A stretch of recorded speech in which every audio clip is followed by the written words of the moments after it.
Chapter 61. You need to take me to your brother, Puller, and you need to do it now. Is that right? He replied impassively. Knox had pulled back onto the road.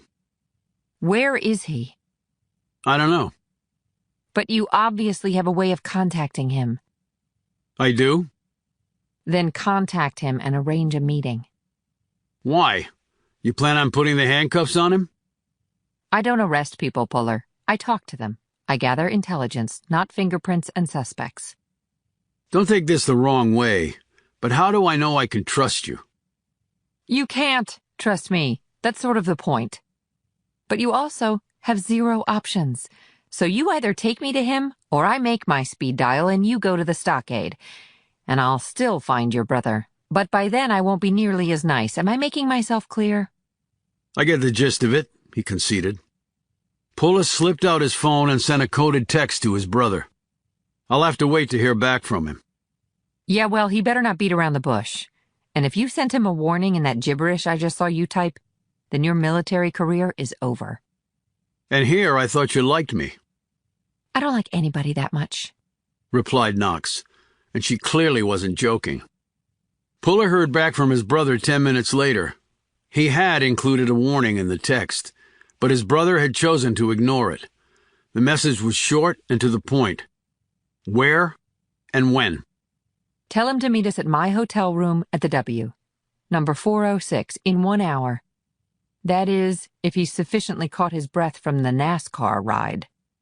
You think that's a wise meeting place? I doubt anyone would be looking for your brother right down the street from the White House. Hiding in plain sight is the phrase, I think, and I assume he's changed his appearance.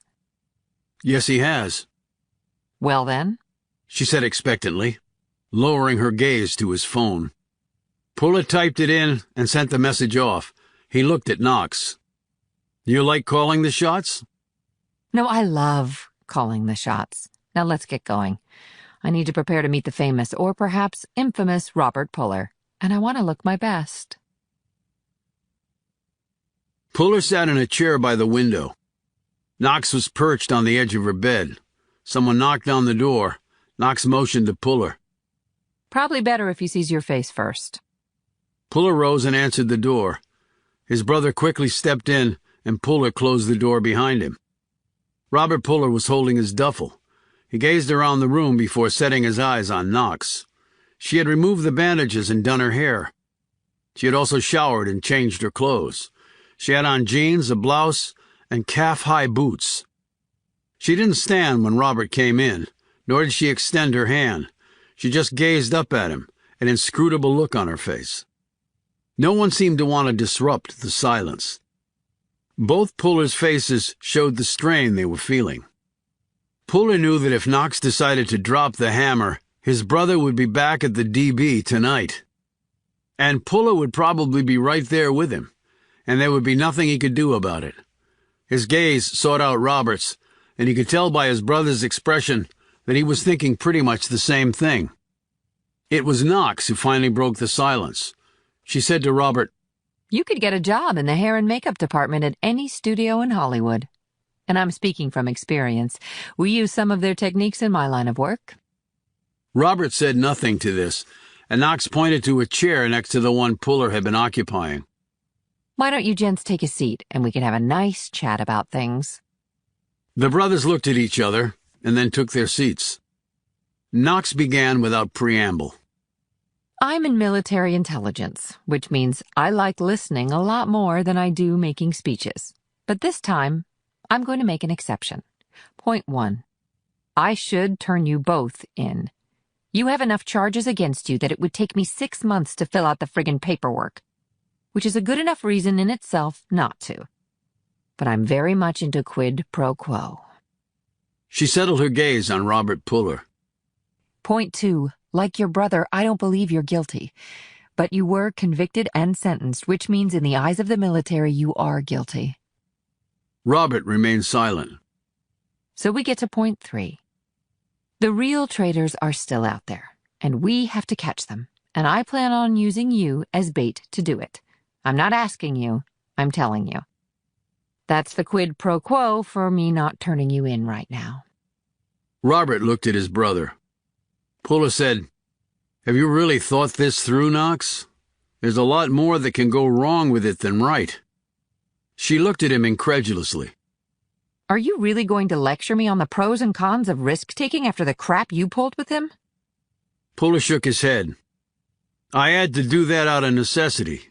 You have a choice, and you need to make the right one. Meaning the right one for you. I made my bed. Don't be concerned about what's going to happen to me." "You could both just turn me in," said Robert. "In fact, from your perspective, that would be the best plan. You'll get a promotion, a medal, and a pay bump." I'm not really into promotions, medals, and money. Knox retorted. She looked at Puller. I'm more into getting my job done. How about you? Or would you rather turn your brother in so they can pin another ribbon on your manly chest? "What do you think, Knox?" asked Puller. So to be clear, do I take that as a yes? "Just tell us the plan." She didn't hesitate. I want to confront Reynolds. "We've confronted her before," countered Puller. Right. But now you guys just left a litter of wreckage across D.C. I'm betting that the cops are going to find somebody alive in either the Benz or the SUV. "So?" asked Puller. So, Reynolds won't know whether they did or not. She won't know whether one of her goons has fingered her. We can go in with that leverage and squeeze her until she breaks. "I'm not sure that will work," noted Puller. "She's a tough nut to crack." "There's something else," said Robert. They both looked at him. What? "When I interrogated her, I asked her who she was working with." What did she say? "That she was working with the Russians. I have it on my phone recorder." I believe you, but what's the point? When she said it, her micro-expression betrayed her. I was watching her reflection in a mirror I set up. "How did it betray her?" asked Puller. "Her eyebrows were drawn upwards, causing short lines across the forehead." Characteristic of someone lying. "She also touched her nose." The nose? Haven't heard of that one. Puller said, "When you lie, a rush of adrenaline to the capillaries in the nose causes it to itch. So people who are lying tend to involuntarily scratch it." Robert nodded. "Right. But I checked her CV. Reynolds worked on interrogation teams in the Middle East extracting intelligence out of people, hardened people who did not want to give it up. She taught interrogation tactics as well." Puller said, "So she would know the micro-expression, and that nose scratching when answering a question would signal a lie." Robert said, "Correct. And she knew I had training in reading faces as well. Many of us did at Stratcom. And she must have seen the mirror I was using. But she screwed up. I just didn't see it until later." How? Though I knew she was lying to me throughout, this was the only time she exhibited those indicators. She truly has impressive self-control. Puller said, "So when she answered Russia?" She was actually telling the truth. Finished Knox. "That's what I think, yes. She was playing it too cute, actually. Often people who think they are more intelligent than anyone else do that. It would have been better if she had done the nose-touching and micro-expressions throughout to confuse me. So, if the Russians are involved in this, it must be big," said Puller. "Whatever it is." In fact, it seems over the last several years that Moscow has been able to read our collective minds. They seemed to be always a step ahead of us, in a million different ways. "Well, if they had Tim Dotry as a mole at Stratcom, allowing them a back door into our secure communications, that's quite understandable," said Robert. I think Reynolds has been spying on us for a long time. Maybe ever since her days on the START verification team.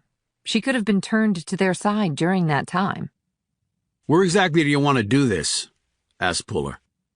"Her house is being watched. Donovan Carter told us that. So that's out. If you want Bobby to tag along, we can't confront her at DTRA for obvious reasons. So that's out." Knox held up her phone. I've been having Reynolds followed. "Since when?" asked Puller. Since she got the upper hand on us at her house. And where is she right now? Did she leave the restaurant and go home? No. Knox stared at her phone screen. She has another house, a cabin, actually, a 90-minute ride west of here in Virginia. And she's on her way there? She's almost there right now. A cabin? Asked Robert. She must have a purpose for it. She may use it as a safe rendezvous spot. And she might be meeting with whoever she's partnering with on this. If so, I'd love to nail them all. Puller rose. Then let's get going. Knox rose too and put a hand on his arm. But let's get one thing straight. I'm running this op, not you. Certainly not your brother. You will follow my lead at all times. Are we clear on that? Whatever it is, you will follow my lead. The Puller brothers glanced at each other. Robert nodded, and then so did Puller. Knox eyed them both for another long moment, seemed satisfied, turned, and led them out of the room. John Puller muttered to his brother, "Why do I always end up running smack into the hard-ass women?" Heard that, called out Knox. Chapter 62. Puller drove while Robert sat next to him. Knox was in the back giving directions while glancing at her phone screen from time to time. It was now quite late, and they had left D.C. and the suburbs of Northern Virginia behind. They could just make out the foothills of the Blue Ridge Mountains up ahead. Puller turned off the highway, and the car continued to roll along on surface roads that grew increasingly rougher and narrower. "How much farther?" asked Puller. Looks to be about 10 minutes. I'll tell you when we get close enough to ditch the car. We'll go the rest of the way on foot. "Where are your folks who are tailing her?" asked Puller.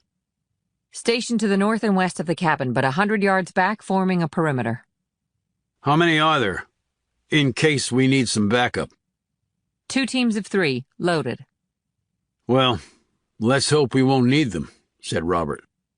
About 6 minutes later, she had Puller stop the car, and they pulled over to the side of the road. Knox's fingers flew over her phone keys, but the text didn't go.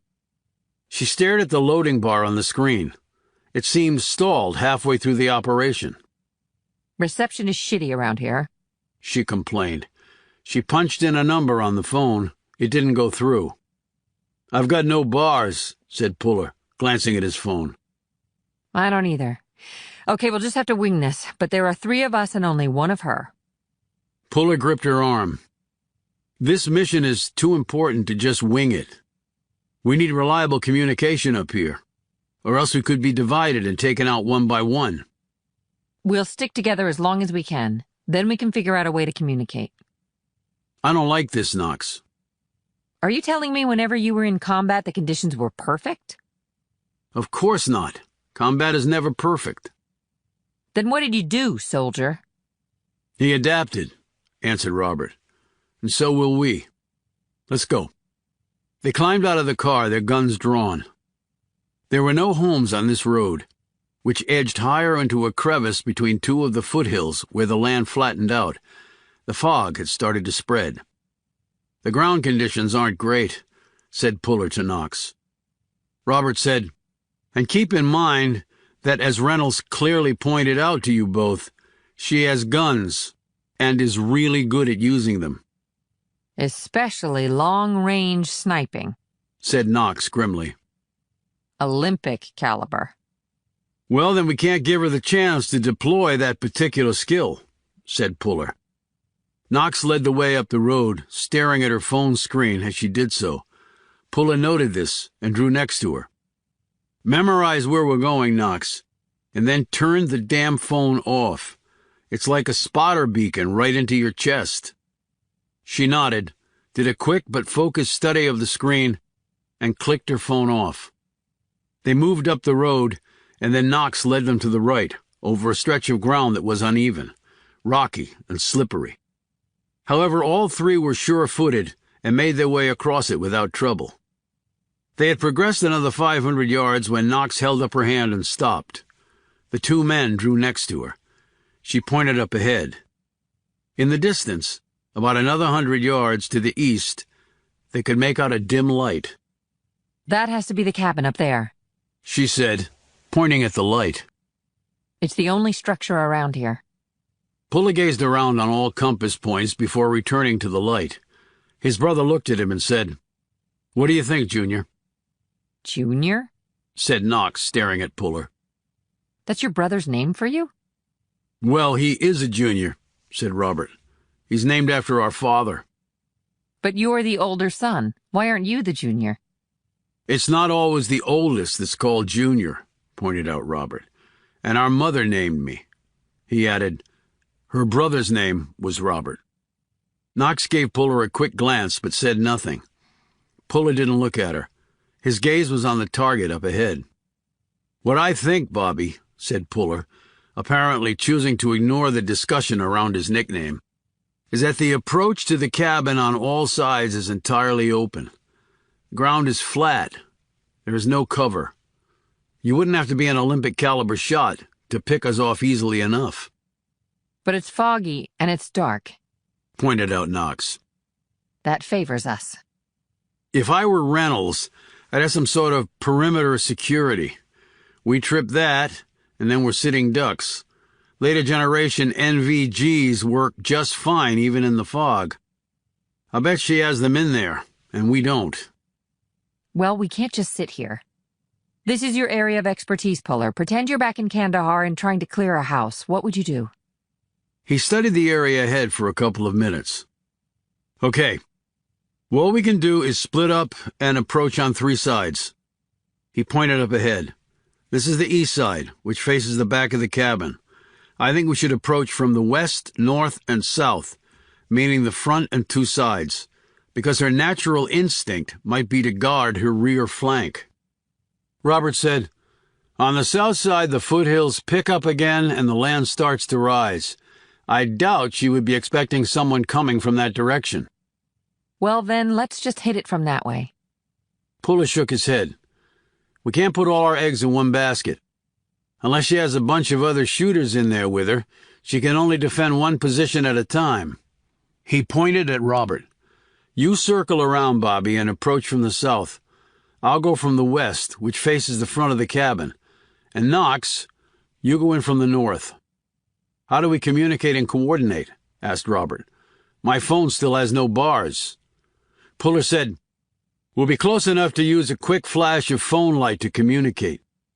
We'll each do 1 flash when we get in position. After that, I'll flash twice when I'm ready to approach the cabin. Do a 60-second countdown from that point. And then we attack." Knox smiled at him in the dark. See? You do adapt well to conditions on the ground. He ignored this and said, "And it's confirmed that she is there?" Her car is in the driveway. It's confirmed. "Roger that," said Puller. "Okay, let's hit it. But keep your head down, move slowly and methodically, and watch for my signal." He looked at his watch. 5 minutes to get in position. That should be plenty for you, Bobby. You have the farthest to go." Robert headed off.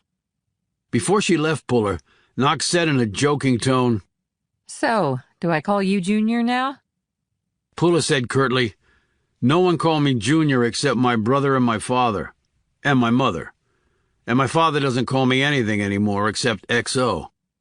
Knox's smile faded, and she gave a curt nod and set off.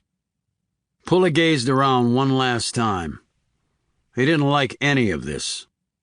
He had sized up many potential battlegrounds, and his instincts had been honed to a fine degree. Everything about this was problematic. Their intelligence about the target was spotty, and now the communication chain was broken. They had no idea what awaited them inside the cabin. Knox said it was confirmed that Reynolds was in there, but for Puller, there was no real certainty about that. However, the plan had been set, the forces deployed. The intel was what it was, as was the terrain they were confronting. He checked his M11 and set off, quickly making his way to his designated compass point and then squatting down in the high grass that was situated about 50 feet from the cabin. He studied the structure in the poor light. One room was illuminated. He was facing the front door. The lighted room was to the left of that. Whether a bedroom or perhaps the kitchen, he didn't know. Reynolds's Lexus was in the small gravel drive to the left of the front door. At least that much was confirmed to him. The cabin was small, rustic, with a front porch that ran about halfway along the front. The door was wood, the siding the same. It was unpainted. What bothered Puller the most about this was it didn't match what he believed Reynolds to be. She was a woman who obviously liked fine things and had the money to pursue those likes. So why a crappy cabin in the middle of nowhere? Just as a clandestine meeting place? He didn't think so. And how could Reynolds have allowed herself to be so easily followed? Everything about this seemed out of whack, but they were ready to execute. He checked his watch and watched the second-hand sweep to the 5-minute mark. When it reached it, he pulled his phone and gave a quick flash of the light. A second passed, and then he saw a corresponding flash from the right and then the left. They were all in position. He immediately started to count off 60 seconds on his watch.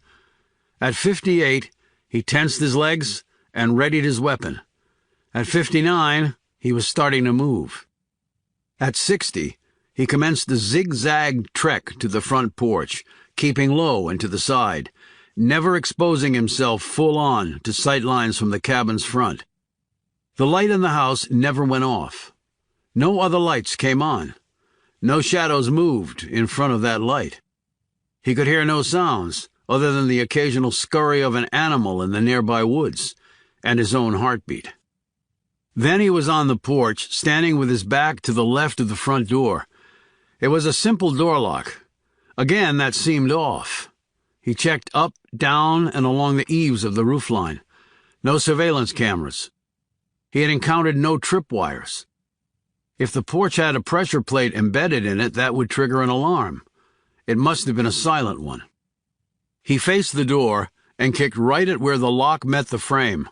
The door crashed inward, and he was through the opening, his M11 making broad, precise sweeps in front of him. To the left and right he heard glass crashing inward, then footsteps. An instant later, Bobby appeared in the hall to his left. "Clear my way," he said to his brother. They both headed to the right. They started to run when they heard the shots fired. "Knox!" called out Puller. They kicked open doors and cleared rooms until a few seconds later they reached the last room.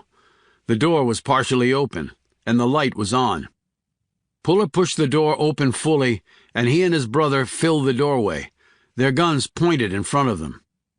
There was glass from the broken window on the floor. Reynolds was sitting up in her bed, holding her shoulder, and blood was streaming down her left arm. Knox had her gun pointed at the other woman's head. She glanced at Puller. I had the misfortune to fall right into her bedroom. She pointed to the gun on the floor. She drew down on me and fired, but I'm the better shot, I guess, even if I'm not an Olympian. She added, casting Reynolds a snide look. She pointed at the bullet lodged in the wall near the windowsill. "Never doubted it," said Puller with a grin. She eyed Reynolds's bloody arm. You want to triage her? I'm no good at that. Puller kept his weapon out and walked over to Reynolds. She looked up at him, pain in her eyes. She tried to kill me. I'm sure she had a great reason. You broke into my home. Again, with good reason. I'm calling the police. Knox barked. What you're going to do is confess. Reynolds swiveled her gaze to her. You really aren't thinking very clearly. I have nothing to confess to. Knox said, It's over, Susan. The goons you sent after Robert Puller got slammed by his little brother. The cops have them in custody. They're talking like you wouldn't believe. Your best bet is to cooperate and get a lighter sentence. But you're still going to prison for a long, long time. Reynolds eyed Robert Puller, who still had his gun pointed at her. You really should have just left it alone, Robert. How could I? You sent somebody to kill me. Then you should have just died. She grimaced, grabbed at her arm, and exclaimed, Ah, shit, you hit the bone. Sorry, said Knox, though her tone was not sorry at all. Puller, you better tourniquet it so our star witness doesn't bleed to death. Puller holstered his gun and sat next to Reynolds. Robert put his gun in his waistband and went to stand next to Knox. It went down easier than I thought, he said. For me too. Puller started to examine Reynolds' wound, drawing up the sleeve of her shirt. Junior. Puller was frowning because he couldn't see. He said, Knox, where the hell did the round go? John, exclaimed Robert. Puller turned to his brother. What is... He stopped. His brother's gun was gone from his waistband.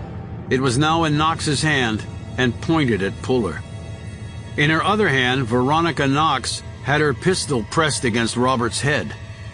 She smiled apologetically at Puller. I told you that you couldn't trust me, Junior.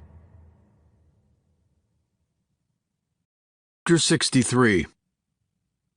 Reynolds slipped the bed covers off and rose, drawing a Glock 9mm that she had hidden under the pillow. She was dressed in jeans and her feet were bare. She pointed her weapon at Puller, who had risen off the bed and backed away.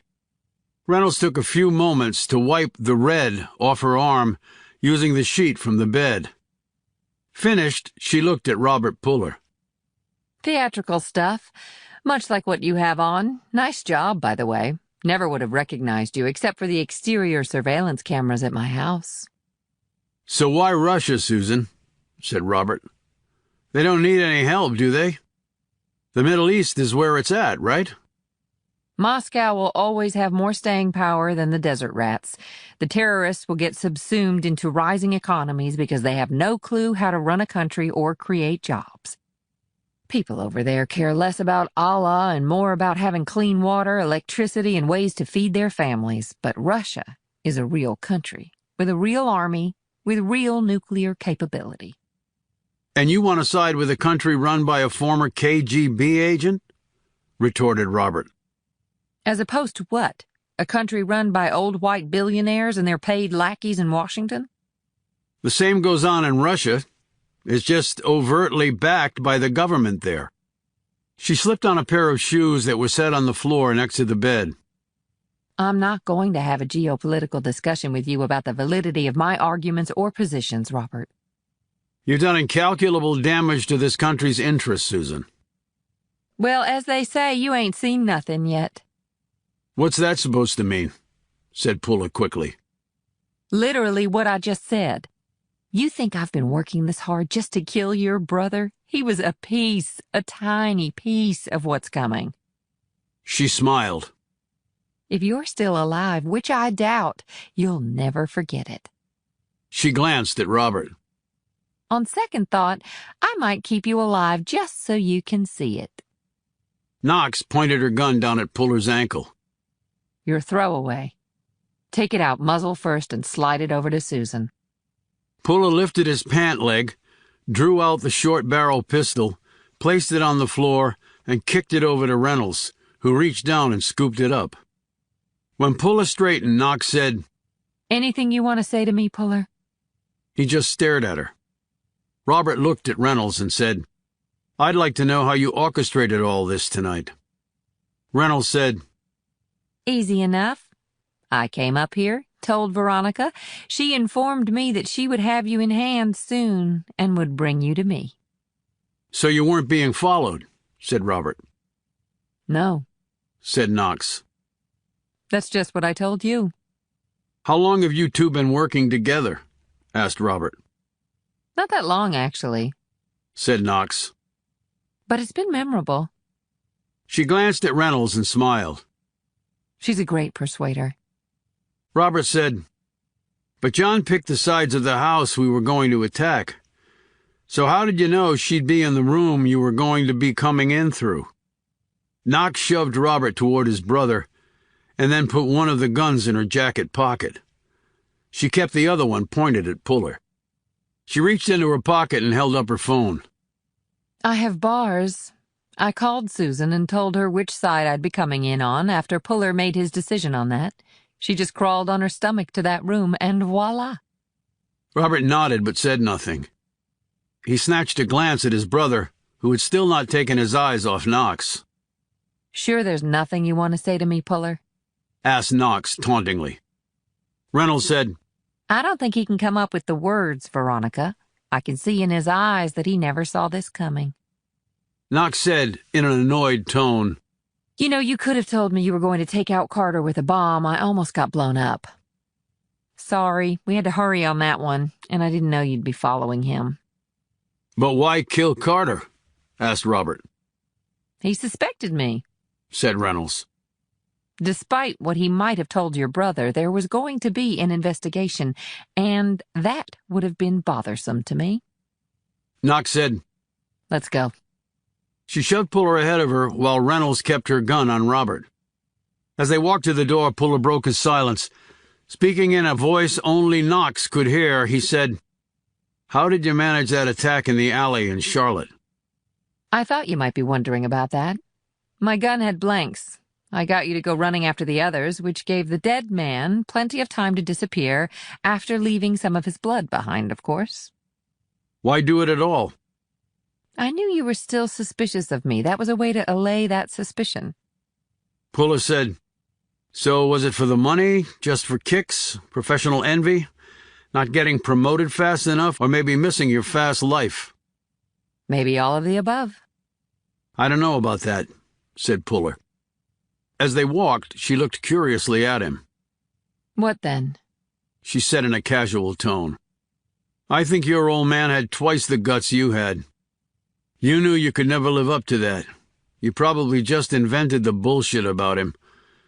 Did you kill him, and then come up with a lie about the suicide? Knox was unfazed by this barb. Maybe I did. And after I kill you, maybe I can make up some bullshit about how you groveled for your life. Or maybe it won't be bullshit. Maybe you will. Maybe you're not nearly as tough as you think you are, Junior. And maybe you're not as smart as you think. Well, I am holding my gun on you. She paused and then gave him a knowing look. You wanted me, Puller. In your bed. I could see it in your eyes. They were outside the house now and heading to the car. Knox's voice had risen, and Robert, who had heard this part, quickly glanced at his brother. I'd rather put a bullet in my head than lay one finger on you, said Puller. I know you wanted me. You can't deny that, and it's not like I'm unattractive. Sure you are, Knox, on the inside. You could be the poster child for beauty is only skin deep. My gut on you was right. I couldn't trust you because you have no spine. I was wounded on behalf of my country. So was I. But I never let scum like her, he pointed at Reynolds, talk me into betraying my oath. You're weak, Knox, weak. You're nothing. Now Knox's superior look faded. She stopped walking, turned to Robert, and shoved the muzzle of her gun against his head. Get on your knees. What? Said a startled Robert. On your knees now. Robert got down on his knees. Knox placed her gun muzzle against the back of his neck and looked at Puller. You want to apologize for that comment, or he'll get a bullet in his head? Puller looked down at his brother and then back up at Knox. You really want to do this? He said quietly. I have a better idea. I can shoot him with your throwaway. She slipped the revolver out of her pocket, pulled back the hammer, and placed the barrel against Robert's skull. You have 3 seconds to say you're sorry to me, Puller, or Big Brother is no more.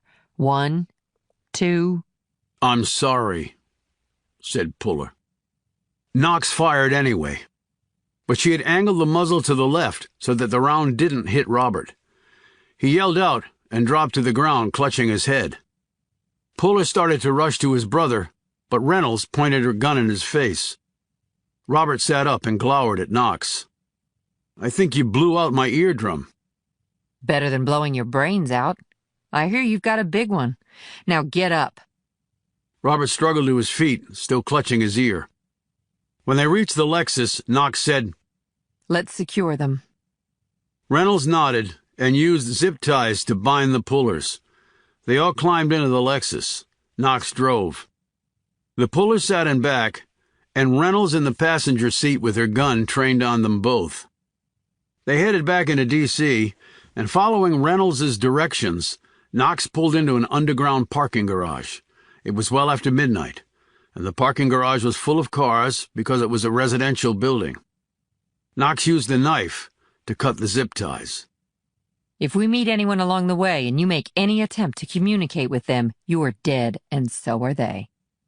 They rode in an elevator to the main floor, and then took a private elevator up to the 12th floor, for which Reynolds had a key card. The car emptied into a wood and granite-lined vestibule. Knox nudged Puller in the back with the muzzle of her pistol. They walked into the first room of the vestibule, which turned out to be a large space with walls of windows that offered sweeping vistas of the downtown D.C. area. The lights in the room were dimmed. Puller looked around, so did Knox and Robert. However, Reynolds was not at a loss. She stared into one corner of the room, where there was situated a desk. Someone was sitting behind the desk. Only his silhouette was visible. Reynolds turned to Knox. I wasn't going to bring you here, she said. until you did what you did to those two. She added, indicating the Pullers. You scared Robert shitless and humbled his egotistical brother. What could be better? Knox eagerly eyed the figure behind the desk. May I be formally introduced? Reynolds switched on a light. It barely illuminated the room. Everything was cast in shadows, but there was one thing they could see clearly. Knox gasped. Puller took a step closer. Robert said nothing, but he stared at the man sitting rigidly behind the desk. From the shadows, James Schindler stared back at them, his eyes wide and penetrating. He seemed to be silently appraising the situation. Knox pulled her gaze from Schindler and looked at Reynolds. I have to hand it to you. Your access goes right to the top. Reynolds smiled. For what we're planning, we needed it. And now I can help you execute that plan. Which is why we're here. But first things first. She pulled her gun, slid a suppressor on the muzzle, pointed it at Robert Puller, and said, You can't believe how long I've waited for this. Before she could fire, Knox kicked the gun out of her hand.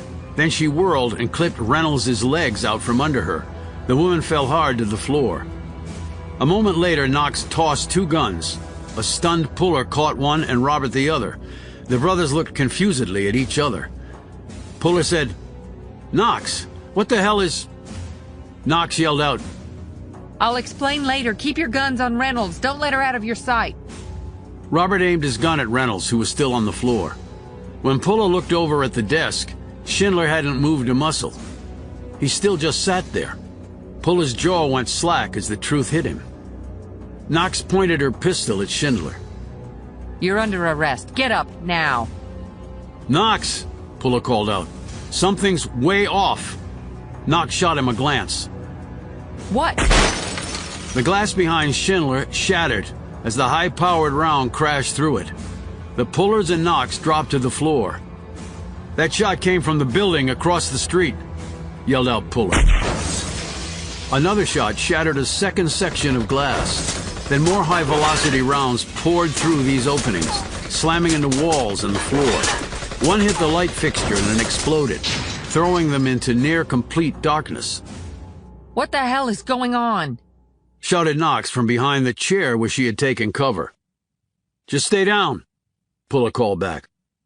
Wait a minute. Where's Reynolds? Cried out Robert. They all looked around the darkened room. I think I heard the elevator when the shots were going off, said Robert. They looked around, but no one moved.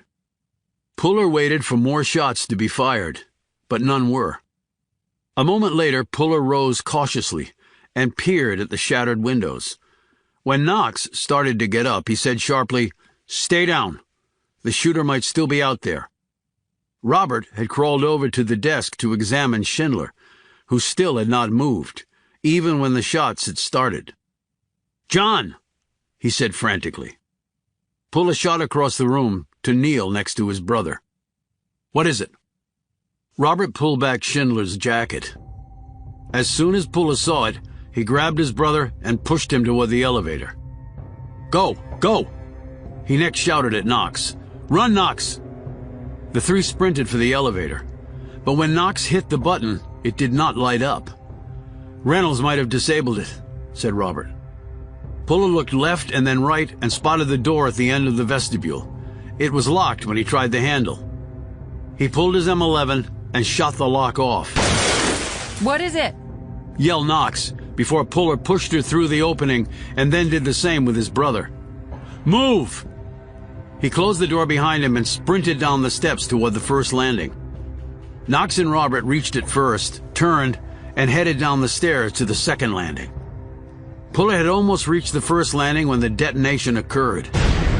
The concussive force blew the door to the stairs off its hinges, and the compressed air surged downward like a 1,000,000-mile-per-hour tidal wave. When it hit the 230-pound Puller, he was lifted off his feet as though he were weightless. The last thing Puller remembered was tumbling headfirst down the stairs. Then he hit something very hard, and then there was nothing more. Chapter 64. When Puller opened his eyes, all he saw was darkness. At first he thought he was dead, but then wondered how he could still see, or think. Then the darkness lightened, and he was able to make out a silhouette. Then he heard a voice. "Sucks being blown up, doesn't it?" The silhouette slowly transformed into something more solid and familiar. Knox was smiling at him, but the concern was evident in her eyes and wrinkled brow. She dabbed his forehead with a wet cloth. Next to her he saw his brother, looking just as anxious, with no accompanying smile. Puller tried to sit up, but it was Knox's turn to put a hand on him to hold him down. He was lying on a bed in a small, dimly lit room. "You got knocked cold, Puller." She held up 3 fingers. "How many?" "I'm fine, Knox." "How many?" 3. "Okay, your head must be even harder than I thought." He looked around. "Where are we?" "In Virginia, near Gainesville. Reynolds left her car in the garage, and I still had the keys. We drove back to get my car, left her car there, and then we drove around until we found this place. We've been sitting here waiting for you to wake up." Puller rubbed his head and winced at the lump on the back of it. "Couple of times we came close to taking you to the hospital. That would have required some problematic explanations, but if you started going downhill fast, we would have." Puller glanced at the window where he could see the dust gathering outside. "The whole thing happened last night?" Knox nodded. "So what exactly happened?" "You remember the explosion?" "I'm not suffering from memory loss, if that's what you're asking. I saw the detonation belt around Schindler. We ran for it. We were in the stairwell. The bomb went off, and then I was flying through the air and hit something very hard." "That would be the wall, Junior," said Robert. "It felt more like an Abrams tank." He glanced around at the space. "What is this place?"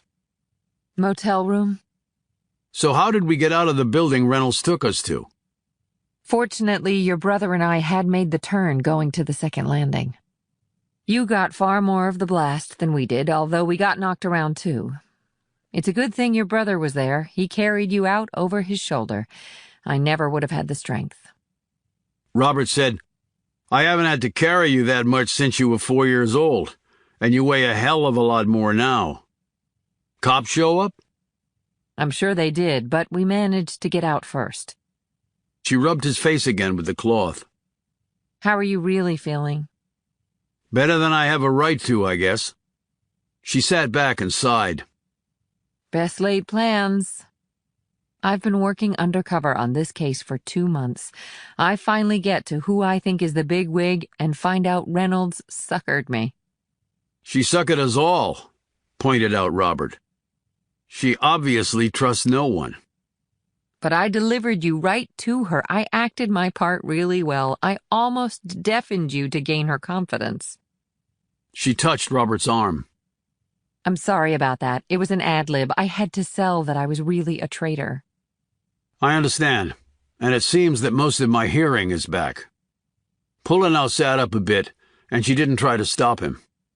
Why didn't you bring us in the loop before we went after Reynolds? He said, scowling. She shook her head. Trying to get you up to speed on the fly right before the op? No way. You wouldn't have been prepped well enough. You would have said something or done something or made the wrong look, and Reynolds is too sharp. She would have picked up on it.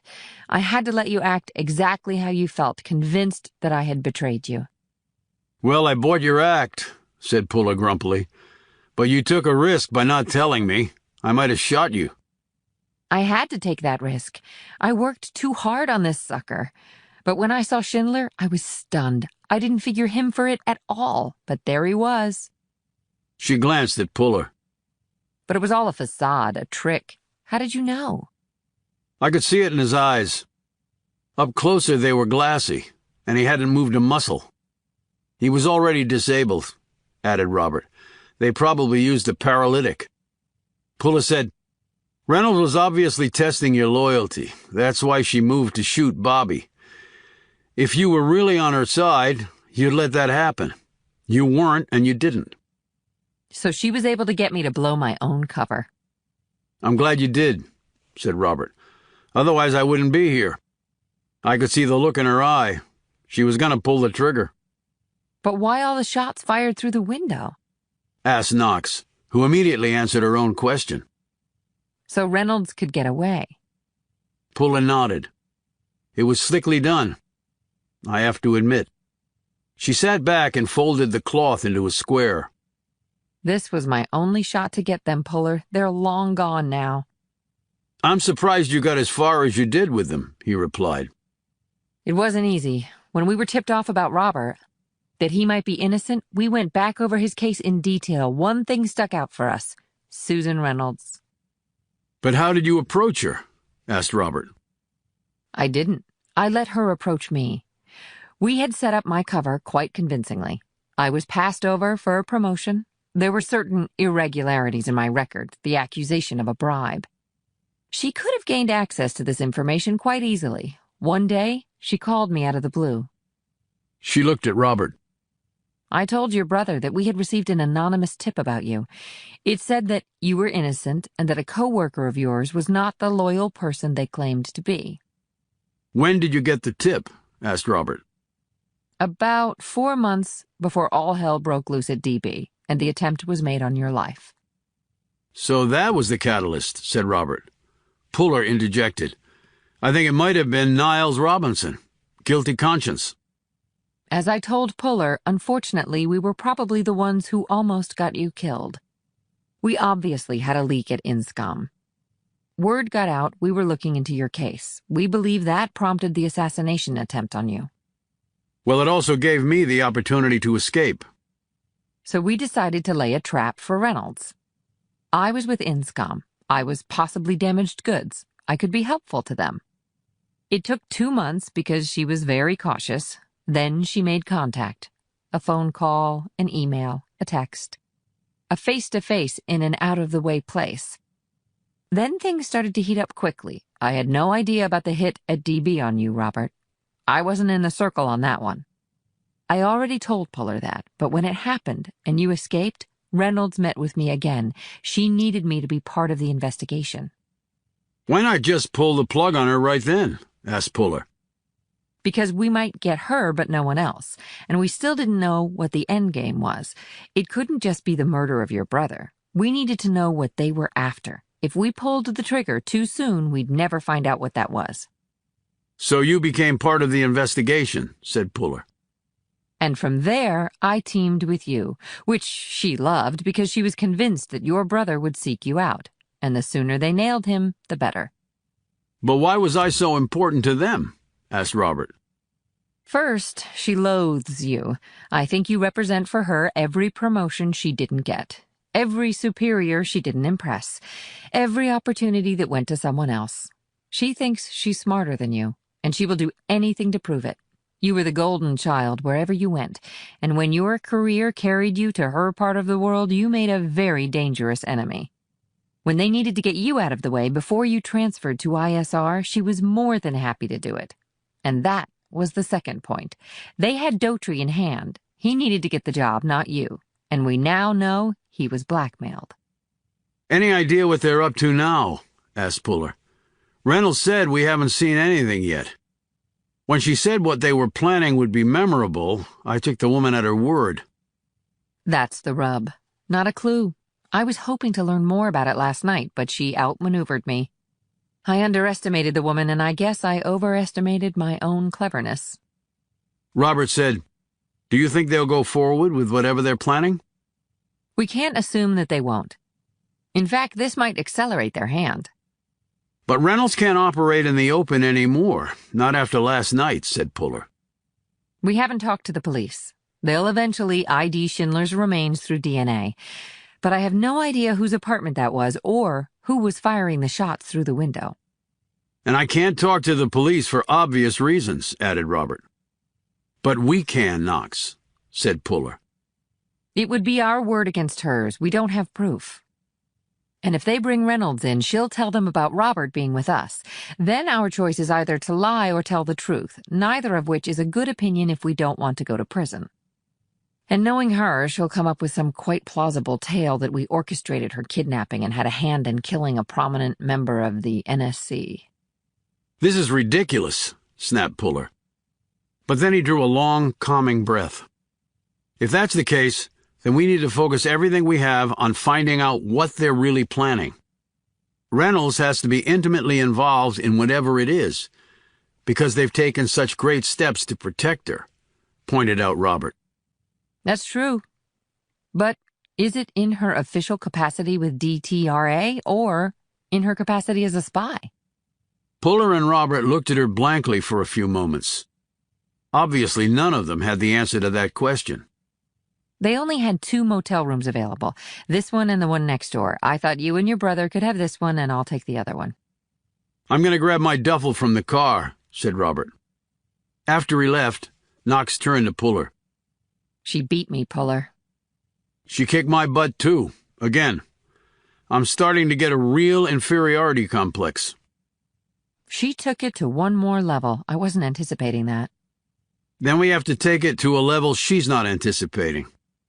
But my cover is blown, Puller. We have no way in. The 3 of us will get this done. Do you really think so?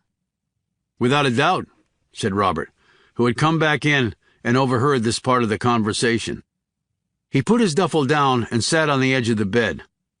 They gave us some real intelligence, without meaning to do so, of course. They thought we'd be dead by now. So my seeing her meeting with Malcolm Oust didn't trouble Reynolds too much. Do you think you know why they were meeting? Oust is smart, sophisticated, and rich. But I'm sure Reynolds seduced him. I saw them in the restaurant. It was sexual on his part. It was totally business on hers. But what is her business interest in Oust? Robert hunched forward. For want of a better term, Oust is the secret keeper. Secret keeper? I thought he hunted WMDs, said Puller.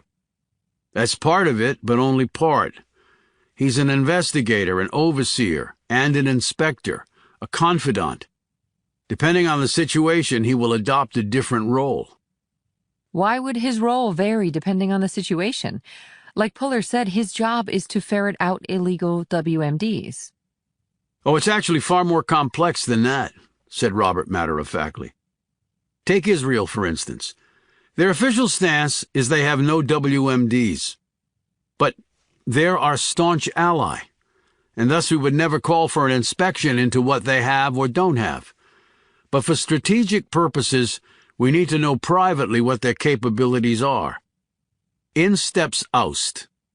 Now, Pakistan has nukes. We worry about some of them going rogue because of lax security. The same with Russia. Neither of those countries are true allies of ours, but to call for an inspection of their arsenal is very tricky politically and diplomatically. If an inspection were done with, say, Pakistan, it might turn up locations of WMDs and their security status. If that information were leaked, it could lead terrorists right to the stockpiles. The very thing such an inspection was trying to avoid. Again, Aust is sort of a trusted by both sides intermediary who keeps the system honest, or at least reasonable. And look at Syria. Assad has chemical weapons stockpiles. Under an international agreement, he agreed to destroy them. No one with even a grain of intelligence believes that he destroyed all of the stockpiles, for what sane dictator, pardon the seeming oxymoron, would do such a thing? But Aust was sent in to verify what was done. I'm sure he is very good at his job. I'm sure he knows how much Assad destroyed. I'm also sure he knows of other caches.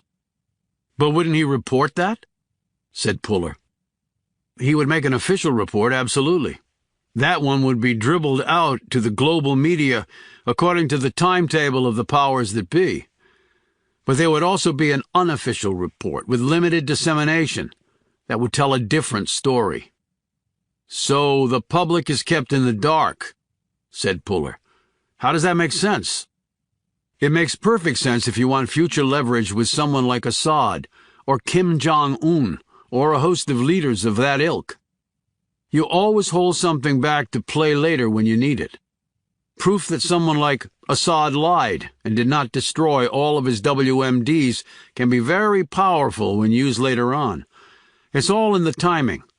We still hope for a resolution in Syria that does not involve all-out war.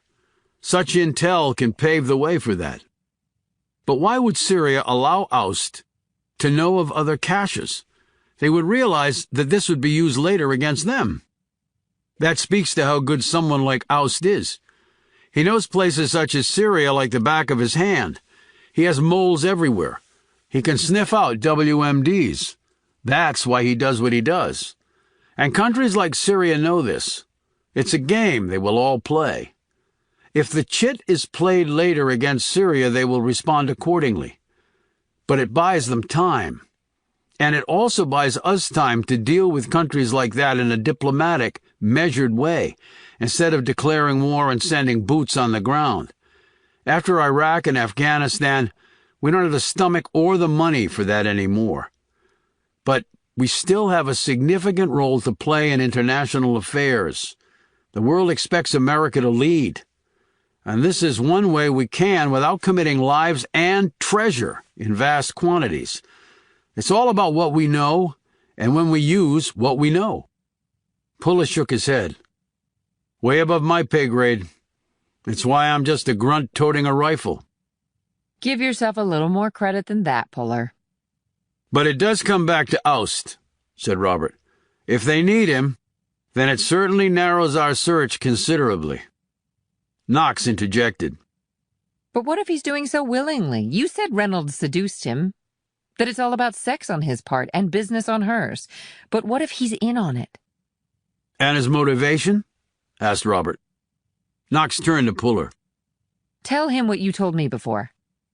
He was the loudest voice that Iraq didn't have WMDs, Puller said. And we went to war anyway. What if he wants to teach the world a lesson, particularly America? By helping someone like Reynolds? By perhaps leading her to a cache of WMDs to use against us? Robert shook his head. I don't think that's plausible, John. I really don't. Well, if it's not, then the real answer must be something totally off the wall, because nothing else I can think of makes sense. We do have one tactical advantage. I've been listening to the news. The authorities are all over that apartment where Schindler was. It was totally destroyed. Apartments above and below were damaged as well. Fortunately, there didn't seem to be collateral casualties. They haven't released Schindler's name yet. They may not have identified him yet, but Reynolds probably thinks we're dead too. Our bodies blown to bits in that rubble. If she thinks she's free and clear of us, I believe she's going to go ahead with her mission. And she might relax her guard a bit, noted Puller. Exactly. Then we might just have a chance, said Robert. Puller suddenly stood, a look of intense concentration on his face. What is it? What is it? Asked Robert and Knox together. We need to go somewhere right now. Where? Reynolds' office at DTRA. Why? because I just remembered there was something in her office that might just blow the lid off this whole thing.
Number 65.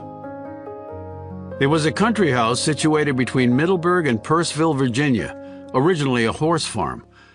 There were no equines left. It had been purchased for $5 million in cash and was used approximately 4 weeks out of the year.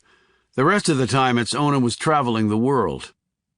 The Range Rover was parked out on the cobblestone motor court directly in front of the double-arched front doors. There was a staff to care for the house during the day and a cook at night if needed. But tonight he was not needed, and thus the house had only one occupant. Malcolm Oust was dressed in jeans, a loose-fitting white shirt with the sleeves rolled up, and a pair of black Ferragamos without socks. He wore his wealth easily because he had possessed it all his life. He had not earned a penny of it himself, but he felt his potentially dangerous work as a WMD inspector justified his living in luxury. He was 54 years old, but looked younger because he had the money to take care of himself. He exercised, ate only organic, and had his meals prepared by people who knew what they were doing. His mind was nimble and filled with important facts, invaluable confidences, and a sophisticated world strategy that he was dutiful in carrying out. He walked around the small table that had been set up in the library. It was a wood-paneled room with 3 walls of books and cabinetry and windows looking out over the garden. Oust liked to be surrounded by weighty tomes, and had written several himself. To his credit, unlike some people with beautiful libraries, he had read nearly all the books on the shelves. The table had 2 place settings. The meals themselves were on a side table and under cover to keep them warm. There were 2 wine glasses on the table. He checked his watch and then uncorked a bottle from his personal stock. This bottle was especially good, and tonight he wanted especially good. He heard the car drive up. It stopped, and he could hear a car door open, and then the click-clack of heels on cobblestone. Oust poured 2 glasses of wine. Then he turned and walked down the hall toward the front doors.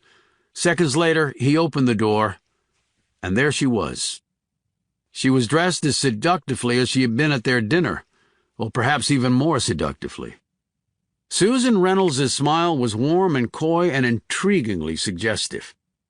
And despite himself, Aus felt a trickle of delight reach from his neck to the base of his spine. They kissed. She let her lips linger over his. His hand slipped a bit past her waist and gripped her where the flesh was soft. Through the fabric of her dress, his fingers slid across the top of her thong underwear. Apparently the woman was ready to go to the next level tonight. "Dinner seems a long time ago," said Aust, as he pulled away from her and closed the door. Much too long. I missed you the moment you left. He led her down the hall to the library. When she saw the table set up, she exclaimed, How lovely, Mal. He took her hand and kissed it. "Matches my guest. Lovely." She beamed. If you keep that up, I'll think you have intentions. "Well, let me clear that right up. I do have intentions." I thought you would be exhausted after all your recent travels. I was surprised you even had time for dinner last night. I was stunned when you called and asked to see me tonight. Stunned but delighted. All I do is travel. I'm used to it. But this last trip was particularly arduous. I will admit that. I've been back for weeks, but I'm still exhausted. Zaire is not an easy place to get into or out of. It is certainly not, but the mission was too important. Perhaps one of your most important, Mal, and that is saying something. Shall we sit? I've poured out your favorite wine. Reynolds glanced at the bottle and smiled. That symbolizes many happy memories for me. Then let's hope we add to that list tonight. They sat at the table. DTRA, I know. Must be in a terrible state right now, said Aust somberly. Donovan was a good man, good at his job. It was awful. We're in total disarray. And now there is this bombing at an apartment building in D.C. I know, I heard about that too. They don't know the cause. There are casualties, but they haven't released any names yet. But I can't think that it's connected to Donovan's death. And the work at the WMD Center? She spread her hands. As you just said, the mission is too important. Even if our leader is dead, we have to carry on. Of course. Despite its remoteness, Zaire must have seemed a bit quaint after the violence of Syria. Aust shrugged. I've confronted many dictators like Assad. He gets away with as much as he possibly can. He will lie, cheat, and hide. So how many chemical weapons does he have in reserve? Susan, he said in a gently admonishing tone.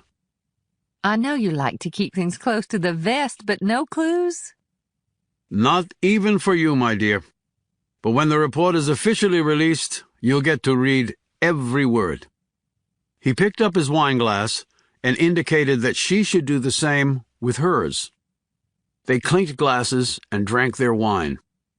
Aust wiped his mouth slowly with his napkin.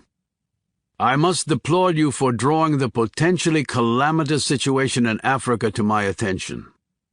Well, our work at the center is all about spotting those types of scenarios and cutting them to the quick, if possible.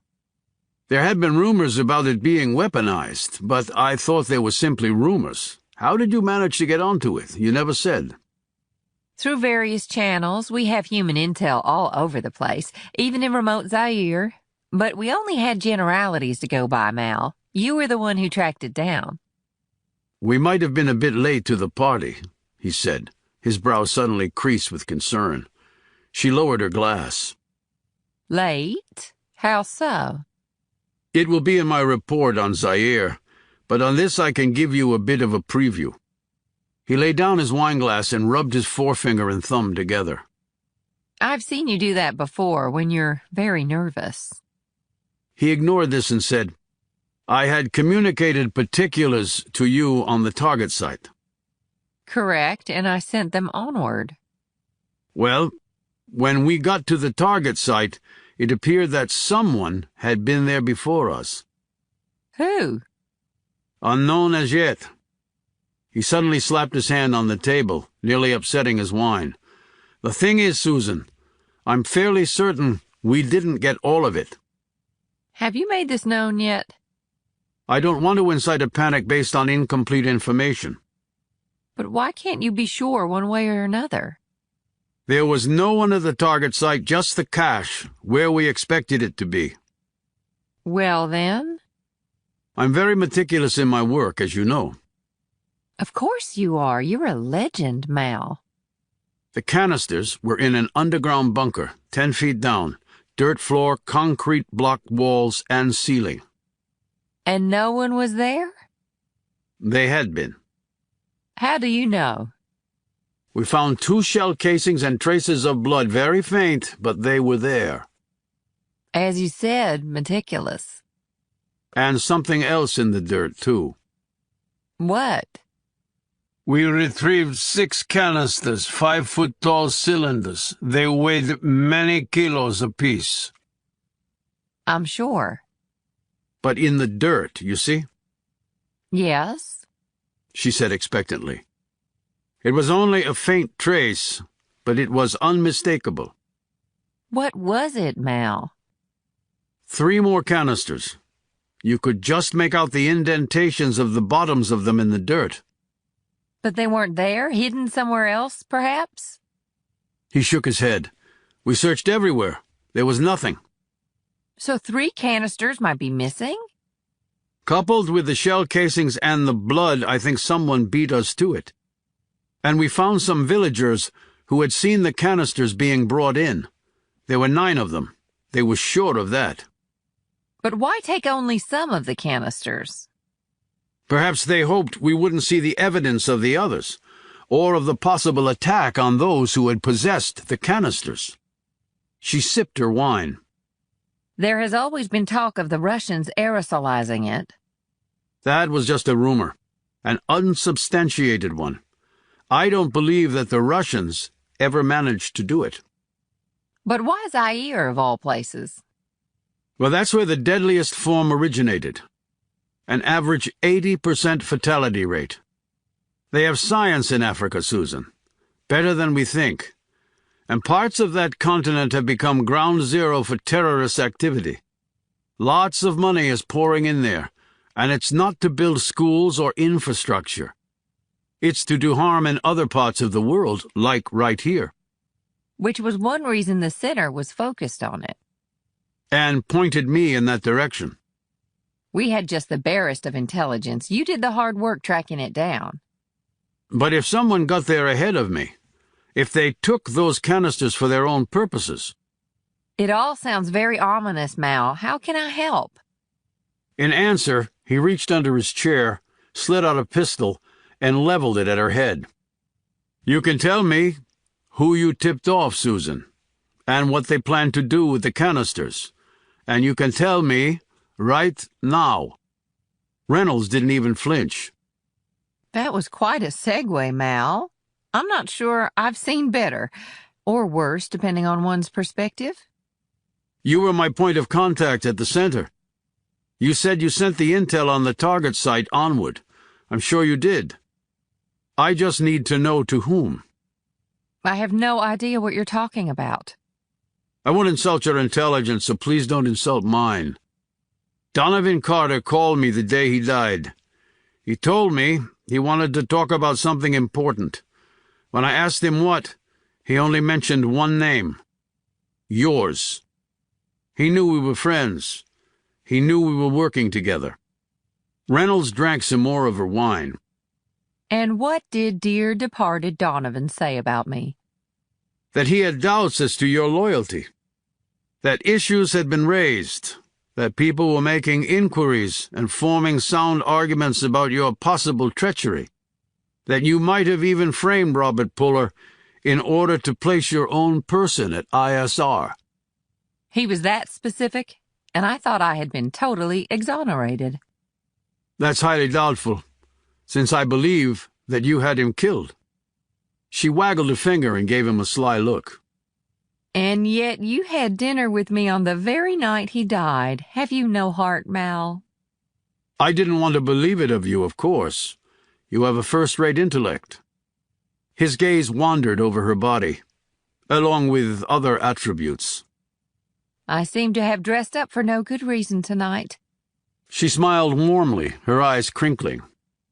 Yet I did get your mind to wander, it seems. You have no idea what you're missing out on tonight, Mal. Your timing is absolutely horrendous. Stop treating this like a game, Susan. Do you really deny any of what I've said? She shrugged. I can tell you've made up your mind, and I've never been one to waste time, Mal, and I'm sorry. I liked you. I really did. You used me to get what you wanted. I did. But you see, I only use the ones I really like. And just to clarify, the Russians did manage to aerosolize it a number of years ago. Then the bastards somehow managed to lose it in Africa. Those were the canisters you retrieved, and I thank you very much for your hard work in doing so. It would have been beyond my capabilities, which is why I called on my good friend and fellow start verifier to do it for me. Oust said forcefully, "Where are the canisters, Susan? You know as well as anyone what damage they can cause. You will tell me right now, or I swear to God." She rose. I need a drink stronger than wine. Is the scotch in the same place?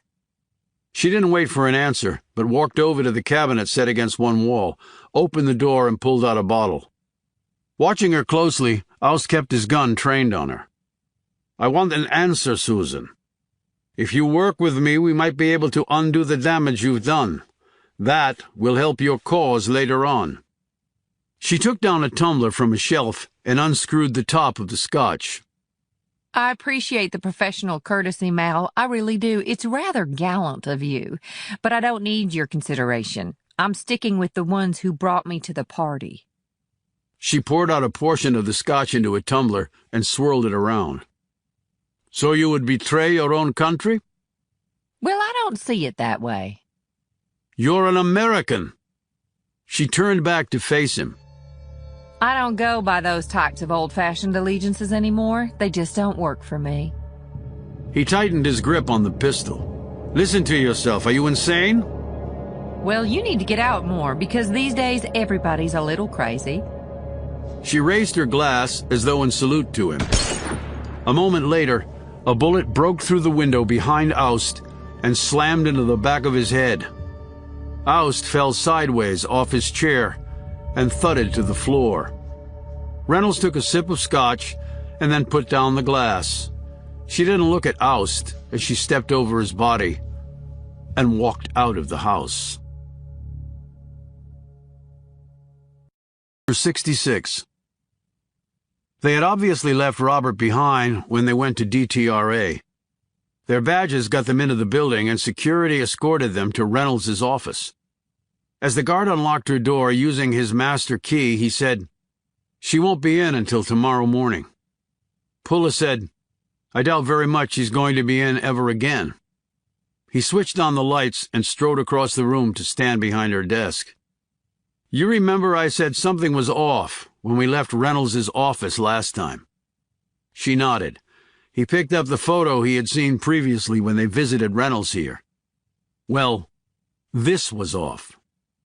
Knox said, How so? He pointed to a younger Reynolds standing in a row of men. "There she is." Okay, so what? He pointed at some writing on the bottom of the photo.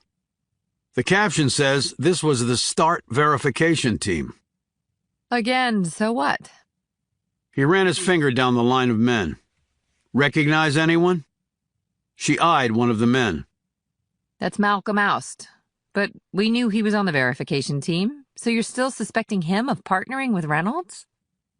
Puller ignored this question and said, "Recognize anyone else in the line?" Knox took the photo from him and went one by one. When she got to the end, she started from the beginning and worked her way down it. She paused at one man standing to the left of Reynolds. He was tall, well-built, his features sharp and angular, truly a memorable countenance. This guy looks familiar for some reason. Puller had taken out his phone and brought up an image on it. "I snapped this shot off the computer screen at Fort Leavenworth." When Knox looked at the picture on the screen and then the photo, she gasped. Oh my God, it's him. Ivo Mesic, the Croatian who brought my brother's would-be killer into DB in the trunk of his car. So you believe he's partnered with Reynolds, but why? She's at the WMD Center. They were both START verifiers, which has to do with nukes. She was sucking up to Oust, who hunts WMDs for a living. So they're planning something with a nuke? I don't know. It's not like folks leave nukes lying around.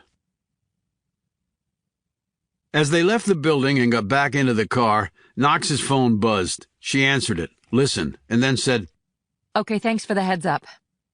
She put the phone away, looking pale and shocked. What is it? Asked Puller. Malcolm Oust is dead. What? Exclaimed Puller. How? He was supposed to phone in on a late conference call this evening that originated in L.A. He never did. They sent someone out to his house to check on him when he didn't answer his phone or email. They found him dead, shot through the head. Puller said, That means the plan must be coming to fruition. They're tying up all loose ends. But what is the plan, Puller? We don't have a clue, and that means we can't stop it. We do have clues. We just have to piece them together. And we've got one of the biggest brains in the world to help us.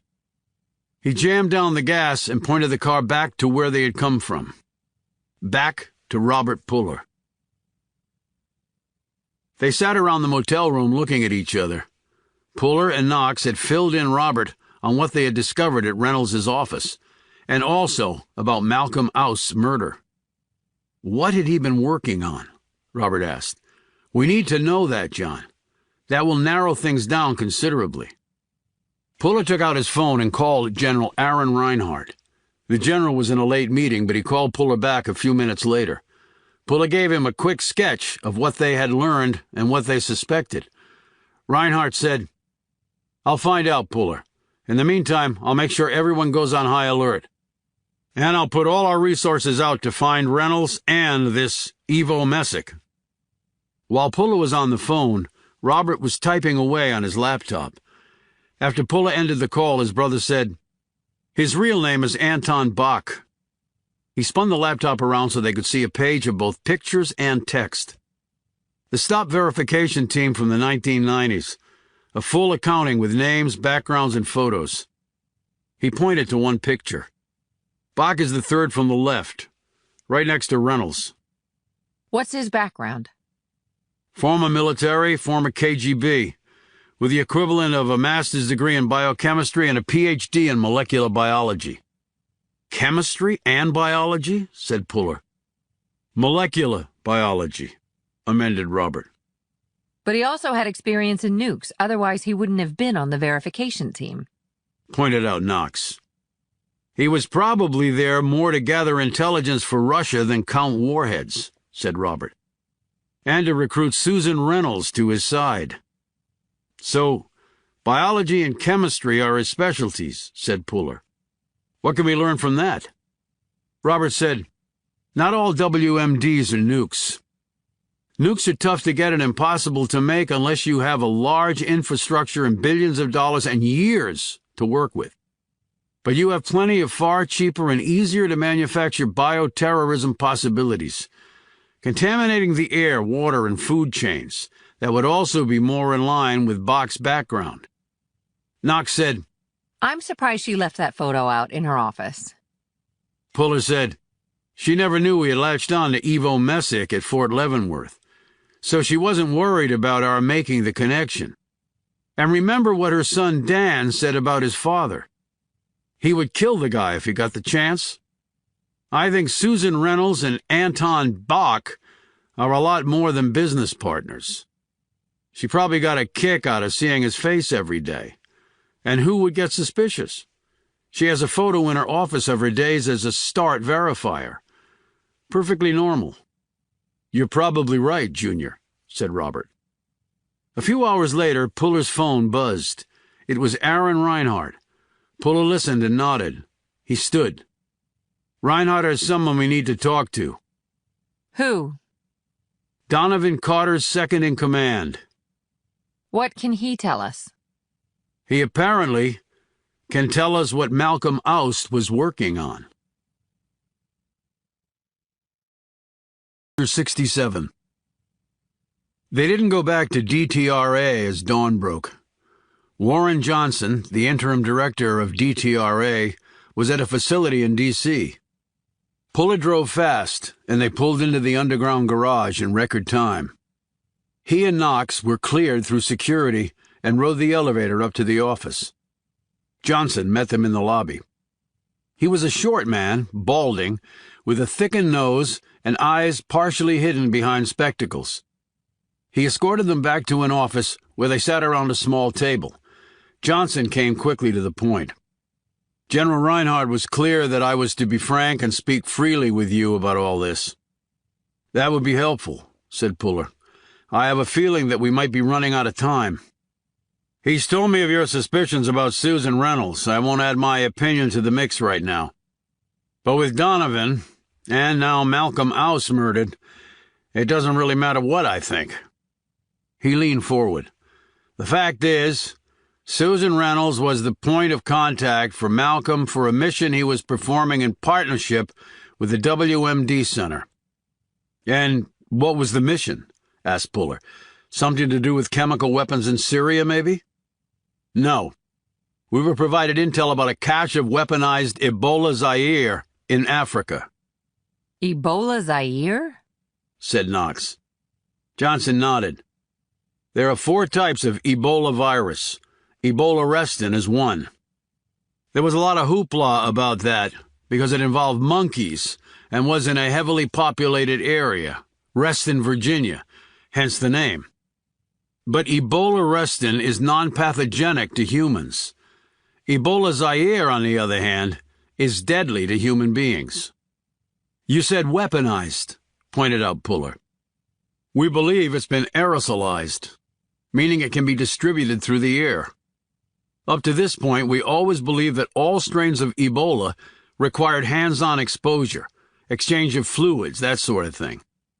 That made the virus, while still extremely dangerous, manageable under most circumstances. It was rumored that the Russians had aerosolized Ebola Zaire some years ago, but the trail on that petered out. We thought it a rumor, until we received this latest piece of intelligence. And Reynolds was running your end of the mission? Was she the source of the intel? That is not clear, said Johnson, with a very troubled look. But she may well have been. She and Oust went way back. It was her idea to call on him to track this cache down. He was successful. He paused, with a disclaimer attached to that. I thought there might be, said Puller. What disclaimer? He didn't believe he got it all. At least that's what he confided to Donovan, and Donovan in turn told me. Why didn't he get all of it? Asked Knox. Because he believed that someone had been there ahead of him and taken a portion of the supply. Knox and Puller exchanged glances. She said, So Reynolds piggybacked on Oust to get what she needed? He was probably feeding her daily reports. He gets the location of the stuff nailed down and tells her, and she has her team show up first to take some of it. Johnson held up a hand. I'm not speculating on that point, but we don't have time to worry about that. We have a major problem if that cache is going to be used. I have no doubt it's going to be used, said Puller. And I would be seriously surprised if it weren't going to be used against us. Us? Said Johnson. You mean in this country? I mean in this area. What do you base that on? Johnson demanded. On the fact that Susan Reynolds is here. Knox said, Aerosolized Ebola Zaire. What sort of casualties are we looking at with the amount of virus they might have? Catastrophic in a high-population area like this. If one drop of virus-infected liquid enters the body, it's enough to kill. There is no cure, and really no widespread approved vaccine for humans. As you may know, there's been another outbreak of it in West Africa. Many have died, and they have yet to contain it. So people exposed to it will be contagious? Asked Knox. Of course. But the one good thing about Ebola is that, unlike other diseases, it's only after you develop symptoms, meaning you are sick and feverish, that you become contagious. However, it is damn difficult to diagnose Ebola because its symptoms mirror so many other types of diseases. Ironically, the best diagnostic tool is one's passport. If you had been to areas in Africa that had outbreaks of Ebola, that helps to narrow the diagnostic possibilities. But if it happens here, said Puller, people could just think they have the flu, and 10 days or 2 weeks would pass, and they're contagious, and they spread it to a lot of other people without even knowing they have Ebola. It is quite an unprecedented possibility, said Johnson glumly. How much of the stuff did Oust think had been taken before he got to the cache? 3 5-foot-tall canisters. Now that may not sound like a lot, but with the aerosolized Ebola, a little goes a long way. An infection through the lungs, which are chock full of blood vessels and travel the length of the body, is quite rapid. What happened to the canisters that he did recover? Asked Puller. They were transported to a highly secure facility equipped for dealing with bioterrorism elements. They are scheduled to be thoroughly examined, and then they will be destroyed. So the examination hasn't started yet. No, these things take time to prep, to make sure it's done safely. The examination may lead us back to who engineered the weapon. If so, I would imagine severe consequences will follow. Could it be the Russians? You seem to think that's where this stuff came from. It might very well be. And with the state of the world right now, and Russia seemingly raising its imperialistic head again, things might get a little unstable. I think they're pretty unstable right now, interjected Puller. So would those infected in that way be able to infect others by just breathing on them? Or will it require a transfer of bodily fluids? Or touching someone else? I can't answer that definitively, because we've never been faced with something like this. I have our people here working on it, but don't expect a fast answer. Scientists aren't wired that way. But worst case, I think we can assume that those infected through the air can in turn infect others the same way. A cough, a sneeze, which means a serious multiplier effect. Thousands, hundreds of thousands. It would be like a Hollywood disaster movie. So, canisters that have been aerosolized, like oxygen containers, said Puller. Johnson nodded. Yes, I've seen photos of the ones that Oust found. That's exactly what they look like. And you think they might be deployed somewhere in this area? D.C. is the capital. If you want to make a big statement, where else would you do it? Said Puller. But where, Puller? There are too many targets to cover. Johnson said, Now, many obvious targets have air monitors, which will detect numerous airborne pathogens, and also any deviation in the typical makeup of the air moving through a facility. Many significant military installations have them. The White House, DHS facilities, the list goes on and on. If a deviation or specific pathogen is detected, the air system is immediately shut down and a whole host of procedures will kick in, including possible evacuation or even quarantine, depending on what exactly is in the air.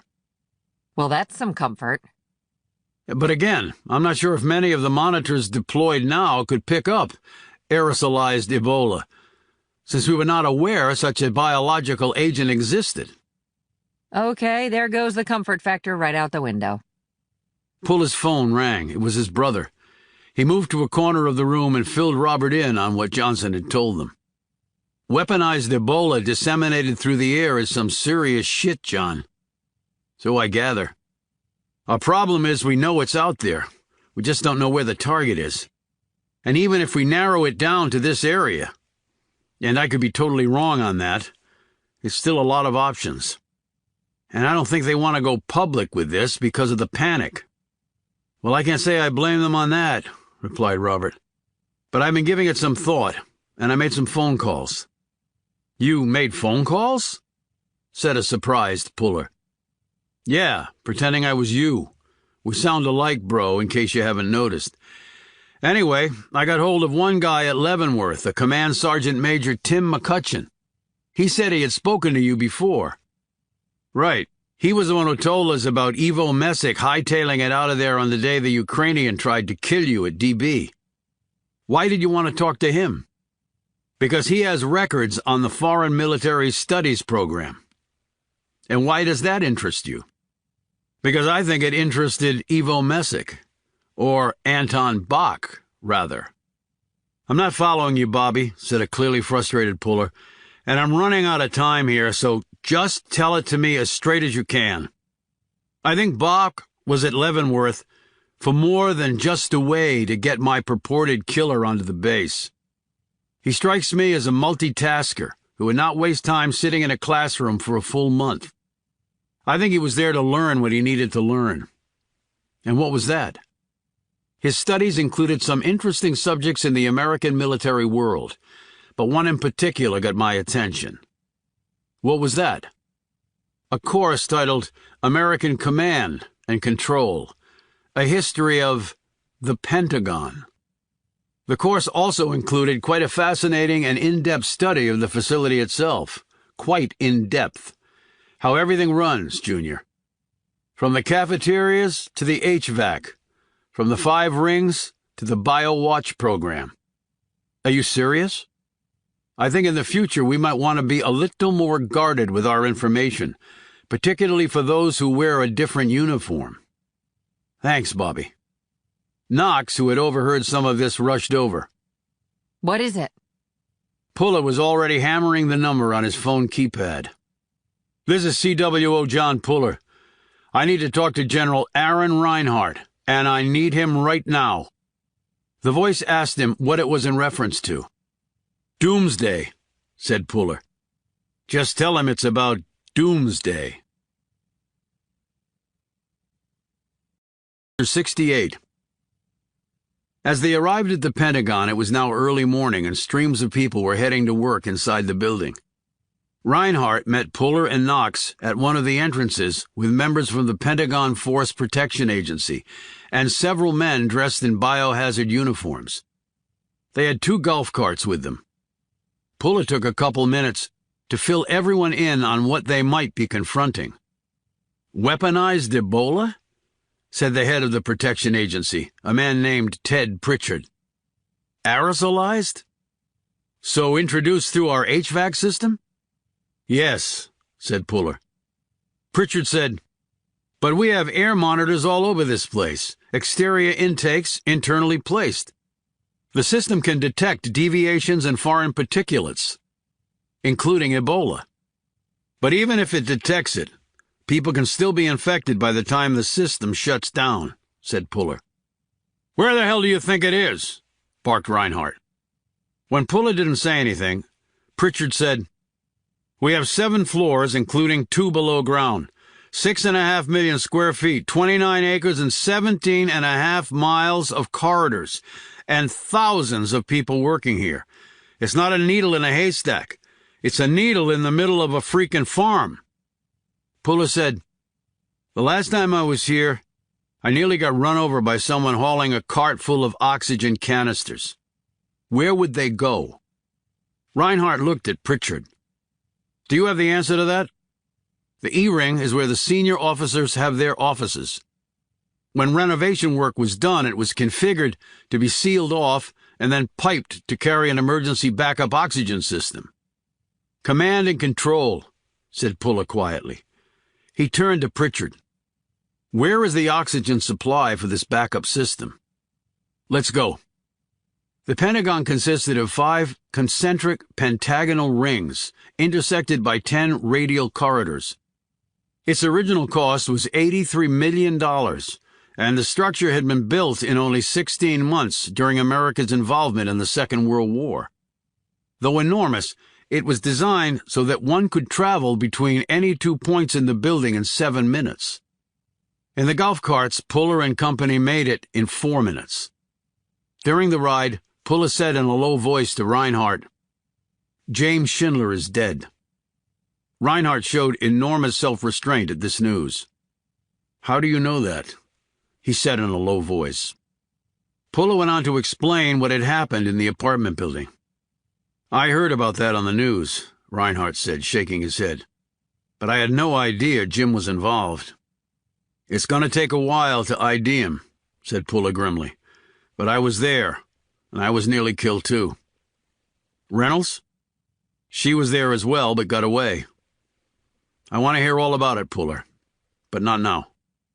Right. The site of the oxygen supply was on the basement level near Carter 3. The door to the room was locked. They unlocked it and poured in.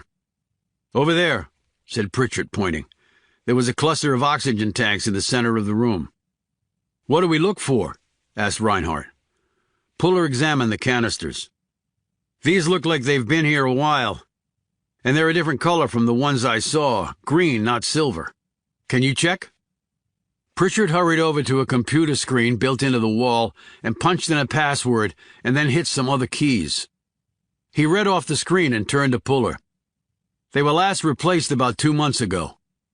Is there another place where these canisters are kept? No, sir. But that's not possible. I was here recently and I saw a cartload of canisters. I was almost run down by them. Well, they weren't delivered here. Reinhardt grabbed Puller by the shoulder. Do you think you've read this incorrectly? It might not be here at all, Puller. We could be wasting valuable time. Knox looked at him. But you said you saw the cart with the canisters when you were here. He nodded and pointed at Reinhardt. You were with me, sir. Don't you remember seeing it? I grabbed you when you stumbled getting out of the way. Reinhardt thought for a few seconds, and then his eyes widened. I do remember that. There was a motorized cart hauling what looked like oxygen tanks. Puller turned to Pritchard. Where would they be going with those? I'm not sure. Knox said, Well, it's not here. They rushed from the room. Puller started walking full bore down the corridor while the others climbed into the carts and followed him. Knox stayed on foot and caught up to him. Where are you going? I'm hoping I see something that will lead to something else. But are you looking for anything in particular? Yeah. Another way to disseminate the virus. But what could that be if it's not in the air ducts? That's how you deploy an aerosolized bioweapon. But Puller wasn't listening to her. He had stopped walking and was staring off. Reinhardt leapt off one of the carts and grabbed Puller's arm. Do we need to evacuate, Puller? It's the damn Pentagon. It'll take time. Puller wasn't listening to him either. He hustled over to a wall and snatched off a piece of paper that had been taped there. He read down it and then looked over at the group of men. You're having a fire drill today? Yes, said Pritchard. He looked at his watch. In about 8 minutes. Why? And you didn't think to mention it? Barked Puller. Pritchard bristled. You said the Ebola would be carried through our air ducts. No one mentioned anything about our fire suppression system. We don't have time for a pissing contest. Puller said, You have sprinkler systems throughout the building? Pritchard pointed to the ceiling. They all looked up and saw a metal sprinkler head. It was part of the renovation that was taking place before 9/11. Ironically, the part that got hit by the plane had been the first to be renovated. It's the primary reason the building didn't immediately collapse when the jet hit it. We had exponentially strengthened the structure. God was looking out for us that day, despite everything. Well, let's hope he's on duty today, too, said Puller. But Puller, you can't deploy an aerosolized weapon through a sprinkler system. We just assumed that it was aerosolized because everyone said it was. Johnson said they haven't even started to examine the canisters that Oust found. They don't know what's in there, but you can carry water as well as air inside canisters. And you don't have monitors on the sprinkler system, do you? Pritchard shook his head. Water is water. Comes from a dedicated pipe for the fire suppression system. So it's separated from the drinking water, said Puller. Yes, it only goes to the sprinkler system. It was designed that way so we wouldn't have to worry about not having enough water pressure in the event of a fire. Well, maybe today water isn't just water, and water will actually cover everyone better than sending it through the air ducts, said Knox. She looked up at the sprinkler head. The water will go everywhere, contaminate every surface, get into every opening in someone's skin or eyes or mouth. It'll be a nightmare. And but for us being here, they'd never know they were getting hit with Ebola instead of just H2O. Reinhardt said, "But how would they tie it into the pipe? And how will they turn it on?" "The second answer is easy," said Puller, "and maybe the first answer too. When the fire drill starts, an alarm will go off, right?" Pritchard nodded. "Correct. The alarm will sound. And people will have to evacuate." "Can we hurry this up?" barked Knox, but Puller held up his hand, waiting for Pritchard's answer. "No, it would be too disruptive for a simple drill. Folks are supposed to report to certain areas that they would go to in preparation for evacuation. There, they'll get a rundown on what to do and where to evacuate in the event of an actual emergency." "Okay, but the sprinklers won't come on?" "No, of course not," replied Pritchard. Puller said, "Well, this time I think they will. The alarm goes off and the water turns on. People would just think it was some mechanical error, or maybe an actual fire that just happened to occur, or maybe some electrical short with the fire alarm system." "And lots of them might go home, change clothes." "And contaminate thousands of more people who would in turn contaminate thousands more," said Puller. "And the Pentagon would be contaminated for years. It would be unusable. No one would want to come back in here. Have to hand it to these bastards. They did think this through." Reinhardt said, "We have less than 7 minutes, Puller." Puller grabbed Pritchard by the arm. "Where is the intake pipe?" "This way. We'll be there in 3 minutes." They jumped into the carts and sped off. People walking down the halls turned to stare after them, obviously sensing that something was amiss. As they drove along, Reinhardt said anxiously, "People are starting to get nervous, Puller." "They can be nervous, but we just have to stop them from being dead." "But we should General. For all we know, they have eyes on this place. We start a mass exodus, and they could accelerate what they're planning. Unless you know a way to sneak thousands of people out of this building." Reinhardt shut his mouth and stared ahead, his brow sweaty and his eyes full of worry. When Pritchard unlocked the door to the large water main room, Puller and the others began frantically searching the space. Puller found it, cleverly concealed in some metal framework built around the massive water pipe supplying the sprinkler system. The 3 silver canisters had been attached to the pipe such that they would feed directly into the water going to the sprinklers. "How often do they check this area?" asked Puller.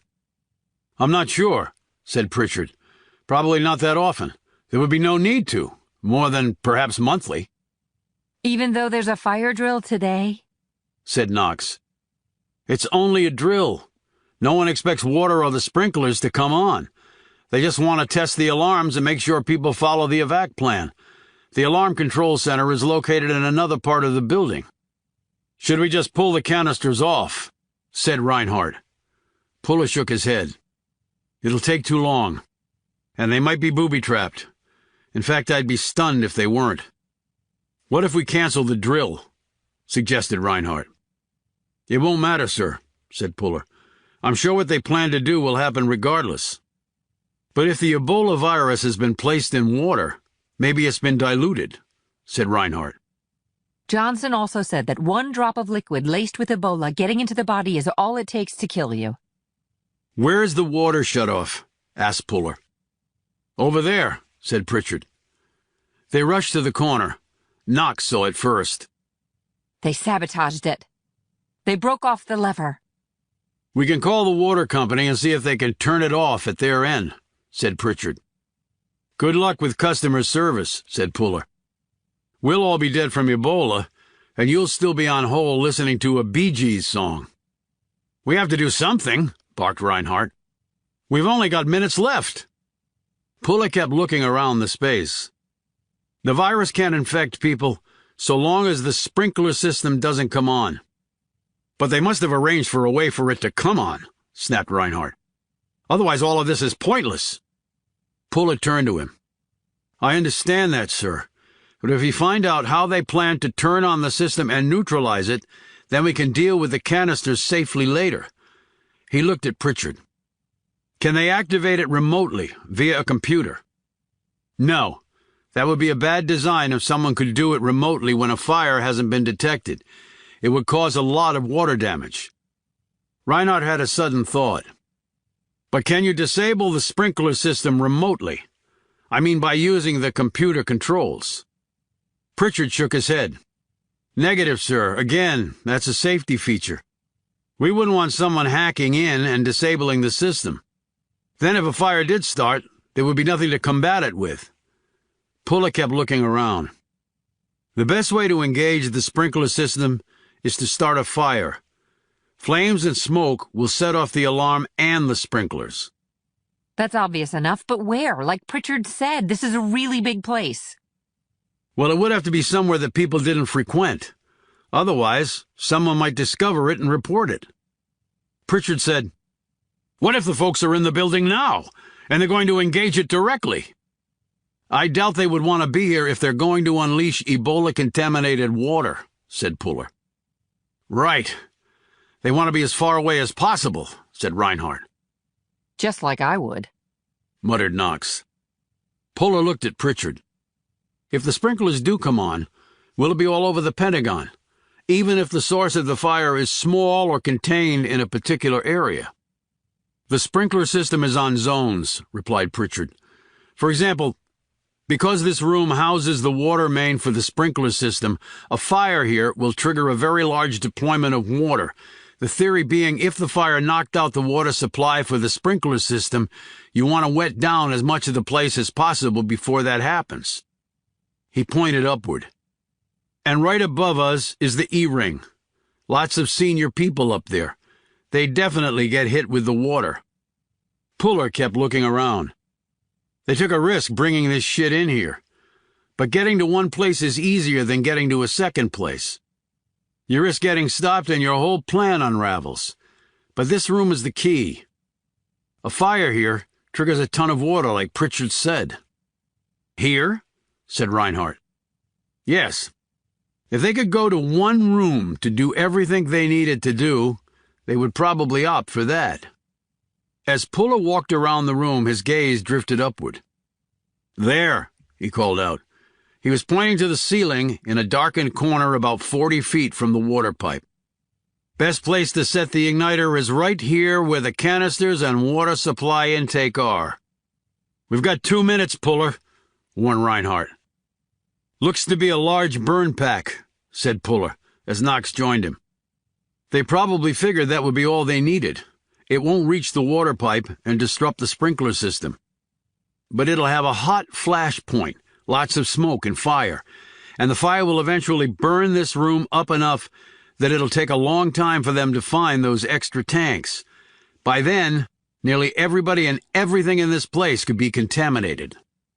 "Well, rip it down and let's get out of here," barked Reinhardt. "Sir, when it detonates, we're still going to be in this building no matter how fast we push the golf carts, and the blast will still set off the sprinklers wherever we are. We have to disable it here. Now." He slid a pocket knife from his pocket and handed it to Knox.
Chapter 69.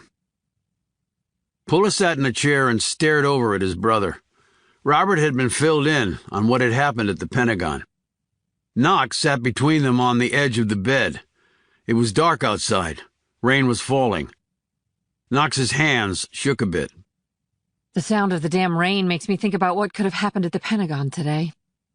The biohazard squad managed to detach the canisters from the water pipe, said Puller. They're cleaning everything up, checking it all out. So did they change the aerosolized Ebola to a water-based bioweapon? Asked Robert. I don't know, Bobby, Puller said wearily, rubbing his face. They're figuring it all out. The threat has been neutralized, but the problem isn't solved. Because of Reynolds and Bach, Robert replied. Everyone is looking for them. They won't be able to hide for long. Don't be too sure of that, said Puller in a cautioning tone. They've managed to do just about everything they wanted to so far. Except kill everyone in the Pentagon. Where do you think they might be? Asked Robert. Well, they don't strike me as the types to just walk away from a fight, especially after we screwed up their plan, said Puller. So they hang around to try to do something else? A plan B? Puller shrugged. A guess would only be that. A guess. He quieted and gazed solemnly across at his brother. It's time, Bobby. Time for what? To turn myself in, answered Robert quietly. Knox shot Puller an incredulous glance. What? Are you crazy? Puller said, There's no other way, Knox. She stood. Listen to yourself. We still don't have proof that he's innocent. They'll put him right back in DB, and this time he won't get back out. My brother's right, said Robert. So you're just going to waltz in and surrender? Not exactly, said Puller. Groundwork needs to be laid. What sort of groundwork? You ask a lot of questions, said Puller. I usually do when I don't get any answers. Robert said, How do you want to do this, Junior? Puller rose. I'll need a little time to put the pieces together. Stay put. I'm coming with you. You don't have to, he said. I'm quite aware of that. It's my choice to come with you. I can plead my brother's case. She smiled demurely. I never said you couldn't. But it's always better to have someone with you who can talk out of both sides of her mouth, and suffice it to say, I can. You mean lie, said Puller. I mean present the best case possible using whatever facts or near facts are handy. She held up her car keys. Let's go. After what had happened at the Pentagon, Reinhardt saw them at once. Puller spoke for 20 minutes. Then Knox did so for another 5. When she fell silent, Reinhardt said nothing. He sat there in his chair, his large hands clasped together and resting on his desk. More than once, Knox glanced at Puller, but he simply sat there watching Reinhardt. Finally, the 3-star cleared his throat and said, I can't say I approve of what you've done, because I don't. You were tasked to bring Robert Puller in, not to work with him. You disobeyed that order. I did, sir. For that, you could be court-martialed. By harboring a fugitive, you could be sent to DB. I could, sir. Where is he? At a motel in Virginia. And you say he's been helping you. He was the one who pinpointed the Pentagon as the target. But for him, Reinhardt interjected, the virus would have been unleashed. Thousands of people would have died. This country's military leadership would have been decimated. All true, said Knox, glancing anxiously at both men. I think he's more than redeemed himself. It's not a question of redemption, barked Reinhardt. It's a question of law. He looked at Puller. You need to bring him in, right now. I'll do so under one condition. Reinhardt gave him a molten look. You're in no position to lay out conditions, Puller. One condition. I know what you've done, soldier. You've risked your life to save lives. But you were dancing perilously close to the edge. You need to give my brother protection. Protection? He can't go back to DB. Not yet. Knox said, They're still out there, sir. Reynolds and Bach and God knows who else. They got into the Pentagon. They have spies, it seems, everywhere. They will know that Robert Puller blew up their plan. Well, so did the two of you. If he needs protection, so do you both. Knox looked at Puller. It might not be a bad idea, at least for a little while. And what about Reynolds and Bach? We're going to get them, Puller, replied Reinhardt. We have thousands of agents looking for them. We have every possible way in and out of this country covered. They won't get away. He paused. I'll match your condition with my own. You two will join your brother in protection. That way you stay safe, and we can have time to sort this out. You've done enough. I don't like this, said Puller. I owe these people, sir. I owe them a counterattack with everything I have. I understand that, soldier. But the 3 stars on my shoulders mean I outrank you by a landslide. And you will stand down, because I order you to. And I'm not in the habit of repeating myself. Do you understand? When Puller didn't acknowledge this, Knox grabbed his arm. Puller, it's the only way. You don't have a choice. You can't throw everything away now. You've fought too hard. Puller looked away for a moment, and then swung his gaze back to Reinhardt. I understand, sir. Chapter 70. General Reinhardt sat across from Robert Puller at the safe house where they were being kept. It was a 3-bedroom house at the end of a cul-de-sac in a Maryland neighborhood that had suffered multiple foreclosures during the economic collapse. That made it isolated, but also more secure. The safe house itself had a perimeter security force and also personnel in the house. A chopper did a pass over the area every 2 hours. Reinhardt was in uniform. Robert Puller was in jeans and a sweatshirt. Yet the men seemed on roughly equal footing. Reinhardt said to Robert, I want to believe that you are innocent of all charges, Puller. I don't want to see you back to DB. But that's not up to me. I understand, sir. Puller and Knox hovered in the background, listening intently. Reinhardt said, I'll be frank with you. Despite what I've been told you did to avoid disaster at the Pentagon, there is no solid evidence to overturn your conviction. I understand that too, sir. And yet you turn yourself in. My brother suggested it and I agreed. It was never my intent to escape and disappear. I had never planned on escaping, but the opportunity presented itself. Once on the outside, my goal was to both prove my innocence and then try to undo the damage that the real traitors had wrought. Meaning Reynolds. Well, she's the only one still left alive. Daughtry and Robinson are dead, and they were coerced into betraying their country. She did it voluntarily. Then there's Anton Bach, but he's a Russian operative who turned Reynolds. It's still hard to believe. I take it she didn't show up for work at DTRA. Reinhardt shook his head. No, she didn't. Her house is empty. It seems that she made a run for it. Puller said, after we stop their plot at the Pentagon, that would make sense. But that still doesn't prove your innocence. No, it doesn't, not directly. But I hope that there's enough doubt there now to allow for at least a new trial. Again, that's not up to me, but I will exercise whatever influence I have to see that that happens. I appreciate that, sir, said Puller. It's stunning that we would have a spy so highly placed, and that she managed to kill Daughtry, Schindler, and Carter. Robert nodded. She's certainly capable. And she's not acting alone. Bach is also very capable. He was able to secure a position in the foreign military program at Leavenworth. He was able to get an assassin onto the base. I believe that he was instrumental in the plot involving the Pentagon. So it's Russia behind this? Said Reinhardt. It may be that Bach is acting for a third party, but from things that Reynolds told us, I think that he might be working for Mother Russia, yes.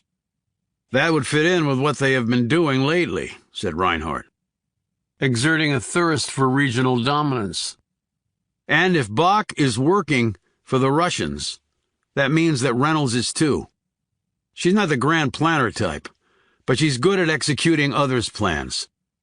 I found that out when I worked with her at Stratcom. Knox said, I believe that a military tribunal would acquit you now. Robert looked up at her.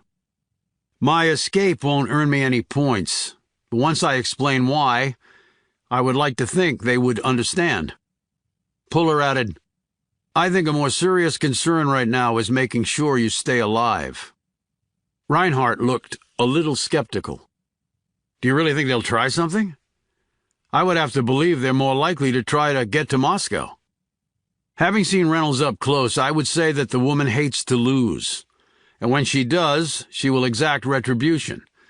And the simple fact is she hates my brother. You don't want her for an enemy. Just ask her dead husband. You really think she had a hand in that? Said Reinhardt, a little skeptically. I think she had both hands and both feet in it, replied Puller firmly. Reinhardt rose. Well, I will put things in motion. There will be a lot of hoops to jump through, and there are no guarantees. I never expected that there would be, said Robert. After Reinhardt left, Puller sat down next to his brother. It'll work out, Bobby. Don't sugarcoat, Junior. We both know how bad it is. It's all well and good to sit here and talk to Reinhardt about things, but judges and lawyers want facts. They want irrefutable evidence to overturn a conviction. And I don't see how we have that.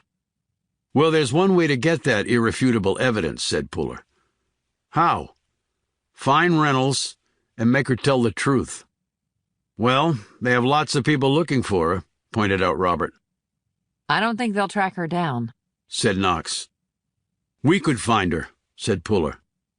They looked at him. Knox said, How? We're stuck in a safe house. There's one person I haven't talked to, said Puller. Who? Asked his brother. Susan Reynolds' daughter. She might have a clue as to where her mom is. But how can you go and talk to her? Asked Robert.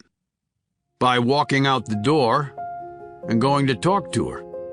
And John Puller rose and did just that.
Chapter 71. Puller walked into the clothes shop around closing time. The young woman behind the counter looked up. Can I help you? I'm just about to lock the door. I called before and asked to see you. John Puller? He flashed his badge. You're Audrey Reynolds? Oh, right. Said the woman, frowning. Yes, I'm Audrey. Give me a sec. She walked over to the front door and hung the close sign in the window and then locked it. She glanced up at Puller. I'm not really sure what I can tell you. Nothing too complicated. I've spoken to your brother, now I'd like to talk to you. He looked around the shop.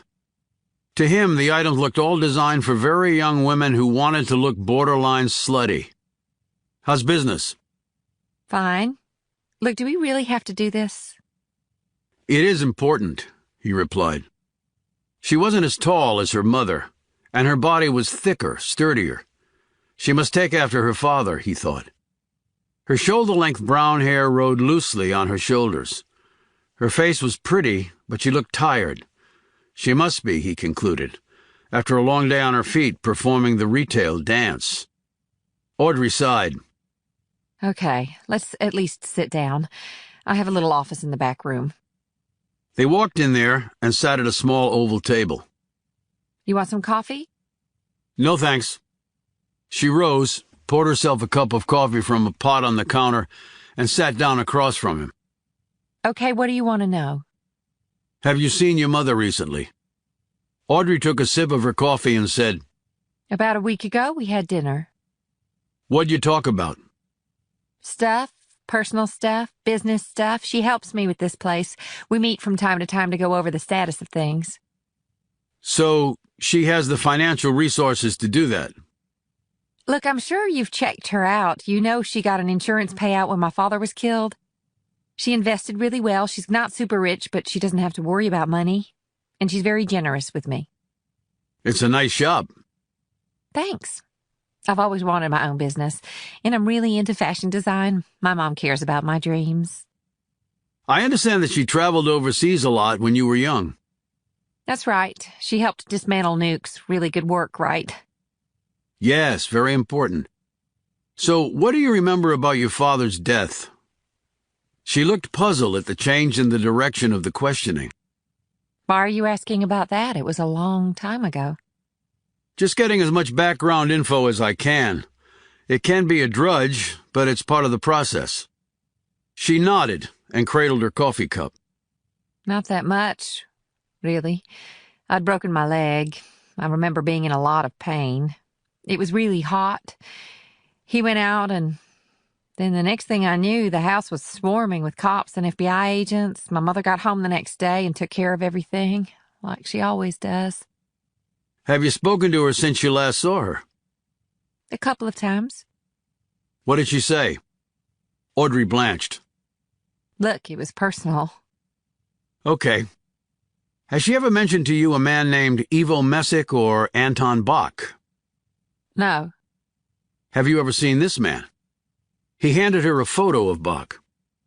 She gazed down at it while Puller watched her closely, looking for any sign or recognition. She handed the photo back. No, I've never seen this guy. He doesn't look American, and those names aren't American. He's Russian. And you're saying my mother knows this guy? She worked with him when they were verifying the reduction of nuclear warheads. So you mean when she was doing her job? She said snidely. We know that your mother has a cabin in Rappahannock County, Virginia. She looked genuinely surprised. I didn't know about that. Do you know of any other properties that she has? She has a condo at Wintergreen, the ski resort near Charlottesville. You have the address? She gave it to him, and Puller wrote this down. Okay. Any place else other than the home in Springfield? Not that I know of. She ever mentioned to you any plans to leave the country? Audrey stood. Look, what the hell is going on? Puller closed his notebook and stood. I'm sorry to have to tell you that your mother is a suspected spy. That's bullshit. What proof do you have? I'm afraid I can't tell you that. Because there is no proof. No child wants to believe something like this about a parent, but we are investigating her. I wouldn't be here otherwise. I don't believe you. Puller looked down at Audrey's cell phone lying on the table. Why don't you try to call her now? Why? Just to check in, say hello, Why, so you can, track the call? she said accusingly. I don't have any equipment with me to trace the call, and you have to stay on the phone for a while to do it. Just say hello and tell her you'd like to see her sometime soon. That isn't a problem, is it, Audrey? It's no problem. But I don't feel like calling her, okay? Audrey, this is a very serious matter. I don't want to believe that you're involved in this in any way. I just think you're caught in the middle of something that you shouldn't be. I want to help you get through this. So just call your mother. This is not about you. It's about her. Keeping her eyes on Puller briefly, she slowly picked up her phone and punched in a number. Speakerphone, if you don't mind, said Puller. She hit the button and put the phone down on the table. Puller could hear the phone ringing, and then it went to voicemail. Reynolds' voice came on. Puller hit the end button and said, "If you do hear from her, please give me a call." He handed her one of his cards, which she reluctantly took. My mother has done nothing wrong. Then she has nothing to worry about, does she? Said Puller. Tears had started to spill down Audrey's cheeks. You're a real shit, you know that? You think you can just walk in here and dump all this crap on me? She looked ready to throw her coffee at him. Just call me, Audrey, when you talk to her. Puller turned and left the shop, got into his car, and drove back to the safe house. 72. Susan Reynolds turned off the tracker device that was connected to the bug she had put on John Puller's vehicle while it was parked in front of her daughter's shop. She had followed the electronic signal to its destination, or almost to the end. She had turned off 2 streets before Puller, but she had watched the dot on the tracker reach its destination. She drove off and reached the motel where she was staying under an alias. She had changed her appearance and was using cash for her room. She sent off a secure email with the street address of the safe house. Several hours went by before her phone buzzed. She picked it up. It was Anton Bach. "I've reconnoitered the area," he said. "It's definitely a safe house. 5 exterior security. My heat imager recorded 5 inside. Probably John Puller, Knox, and Robert Puller plus 2 interior security." That makes 9 security, counting John Puller and Knox. "Formidable but not impossible. However, we can leave it. Live to fight another day." She shook her head and smiled. Anton, our fighting days are over, but we've had a good run, over 20 years. The Pentagon obviously didn't work, but just about everything else did. It's a record to be proud of. We served our leaders very well. We were the best operatives they've ever had. The idiots never suspected me all those years. Not until now. My country is proud, Susan, very proud of me and you, and they will welcome us with open arms. But there is unfinished business. Unfinished, he agreed. Robert Puller. I've grown to detest his brother almost as much. Then 2 birds with 1 stone. 3 counting Knox. I'm not forgetting her. Private wing standing by?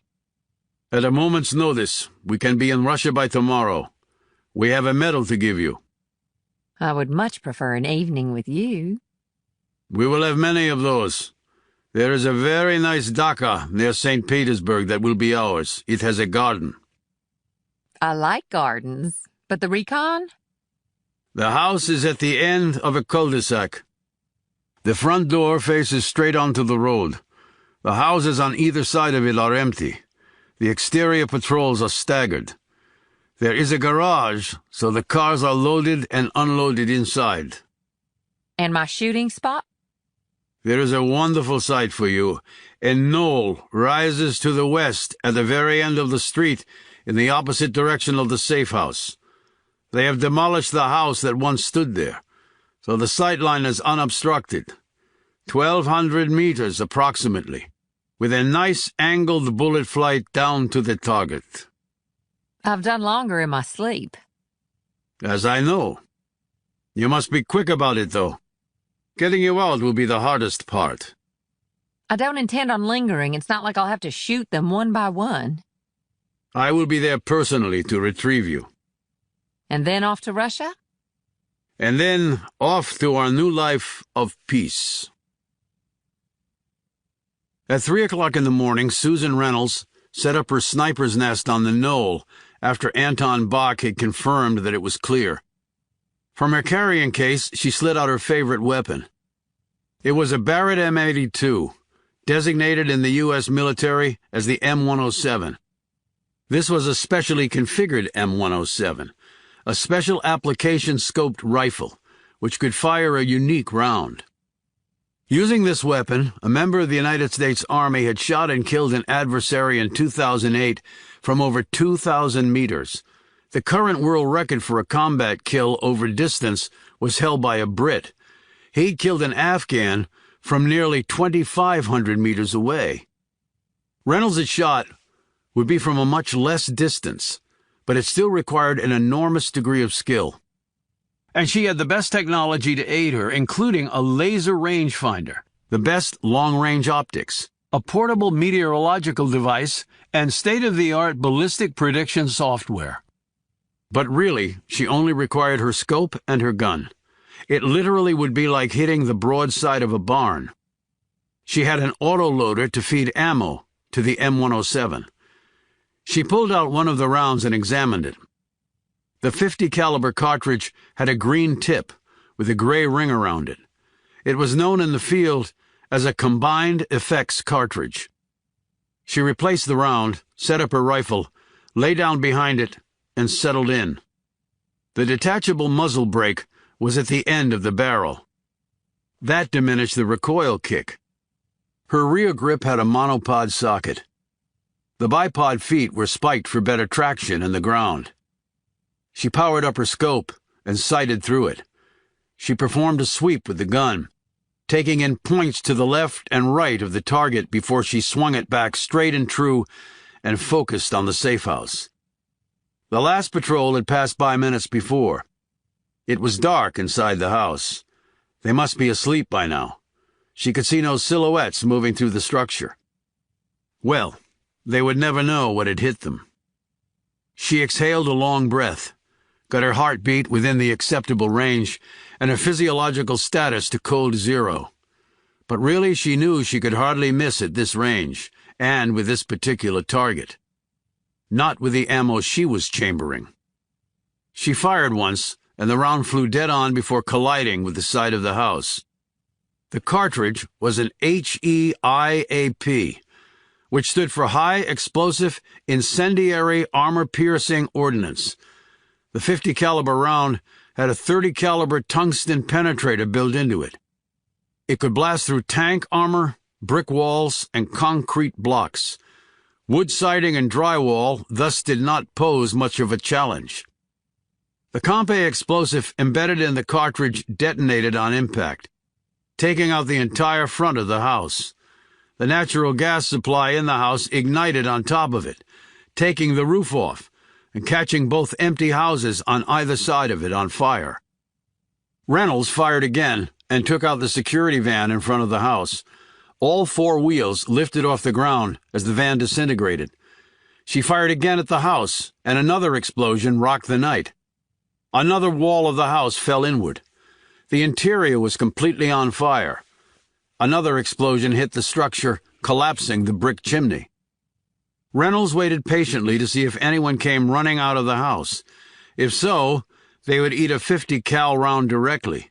It would pass right through them and explode on the other side. She fired 3 more times, taking out all the other security vehicles. One landed directly in the middle of the road, blocking access. Flames and smoke covered the ground and pushed upward, filling the night sky like a wildfire run amok. Since Reynolds could no longer see her targets, she decided she was done for the night. Anyone in the house would be dead. It was a non-survivable attack. Now she was only a car ride to the jet, and her new life in Russia could get started.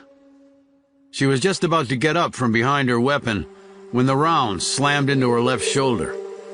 At first, she was in such a shock that she didn't realize she had been shot. The bullet had gone right through her and struck the dirt. Her collarbone was shattered, and her rotator cuff destroyed. She was bleeding, but the bullet had struck her with such force that her wound was mostly cauterized, and the blood loss was minimal. Nauseous from the shock of being shot, Reynolds struggled to her feet, holding her useless arm. She looked frantically around to see where the shot had come, but all she saw was darkness. Leaving her weapon behind, she started to stumble down the path that would carry her to the car where Bach was waiting. Behind her, she heard someone coming. She tried to run in the opposite direction, but the person was moving far more swiftly than she could manage. Reynolds looked back and stumbled over a bush and fell to the ground screaming in pain. She turned over and looked up. John Puller stared down at her, his sniper rifle over his shoulder, and his pistol pointed at her. When she saw who it was, she screamed, "I've been shot!" "I know. I was the one who shot you." "You bastard! You miserable bastard!" He ignored this and spoke into his walkie-talkie. "Send a stretcher, top of the knoll. Got a GSW, non-life-threatening. No need to rush." "I will kill you, I swear to God." She tried to kick at him, but missed. She fell back moaning and clutching her arm. He knelt down beside her. "There's one key difference between the Olympics and combat, Susan. You might have overlooked it." He paused. "In the Olympics, no one is shooting back at you." Chapter 73. With their guns out, Knox and Robert approached the car parked off a back road. The security forces guarding them had fanned out, looking for Anton Bach, but Knox and Robert had stayed together and broken off in this direction while the others had headed to other areas. Knox reached the car first and peered inside. It was empty. "Look out!" yelled Robert. "On your six!" Knox leapt over the hood a split second before machine gun fire raked the front of the car, blowing out the front tire and destroying the headlight on that side. As Knox hit the ground hard on the other side of the car, her gun popped out of her hand. Robert fired at the gunman, but Bach had already taken cover behind a tree. He stepped out and unloaded again, spraying shots at the spot from where Robert had fired. Bark and leaves were blown off trees. But that was all, because Robert was no longer there. Bach took up cover once more, and then moved to a new spot. Knox slid on her belly and snagged her gun. She did a turkey peek over the car and fired a handful of shots in Bach's direction. None of the rounds found their target, because Bach was on the move again. He circled around, intending to come at Knox from her exposed flank. She deduced this and fast crawled to the rear of the car. Bach stepped clear of the trees a moment later and raked the car with fire. The tires on that side deflated, and one of the rounds struck the fuel tank. Gas started to splash onto the road. Bach took a moment to reload his weapon. Robert called out, "Move, Knox! The gas!" She looked back at him, then at the gas, then over at where Bach had been. She turned to run as Robert stepped out into the clearing at the same time that Bach did. Both men fired at the same time. Bach had reloaded with incendiary rounds. When his rounds hit the gas tank, the Ford sedan exploded. A small but still lethal chunk of the car came swirling at Robert. He tried to duck, but the metal caught him in the arm, slicing it open and knocking the gun out of his hand. Staggered, he grabbed his bloody limb and looked around desperately for Knox. "Knox!" There was no answer. He looked across the way as the smoke started to lift. Through the flames eating at the car, he saw Bach standing there, his gun pointed directly at him. "Susan's been shot. She's in custody," Robert called out. Bach said nothing to this. He walked forward, He fired a round at Robert's feet, and then another. Robert backed away, holding his arm. Bach walked forward. "Then I have nothing left to live for, do I?" "That's your choice," said Robert. "I have no idea how someone like you could be so, how do you say, fortunate," said Bach. "Susan was far more talented, far more dedicated. She cared far more than you ever would. For the Russians, I made her see the light. That was my job. And her job was not to turn traitor. On that, I'd say she failed spectacularly. And by the way, we totally kicked her ass. Your country has had its day. It's time for new world leaders. The Stars and Stripes are done. She could see that clearly, even if the likes of you could not." "And you think Russia will fill that void?" said Robert incredulously. "You got a shirtless leader? An economy totally based on fossil fuels? And a military that can't even control its own nukes? Not a recipe for domination, more likely a rapid decline." Bach stopped a few feet from Robert, and then looked to the side. "Tell her that," he said, indicating something with his gun barrel. Robert looked where he was pointing. Knox lay in the grass under the trees, the side of her head bleeding. Her breathing was ragged, her chest heaving. Robert's lip trembled. "You're never going to make it out of here alive, Bach." Bach said nothing. Robert said, "You can kill me too, but you just blew up your only way out of here. As I said, it doesn't matter to me anymore, not with Susan gone. We were in love, you know.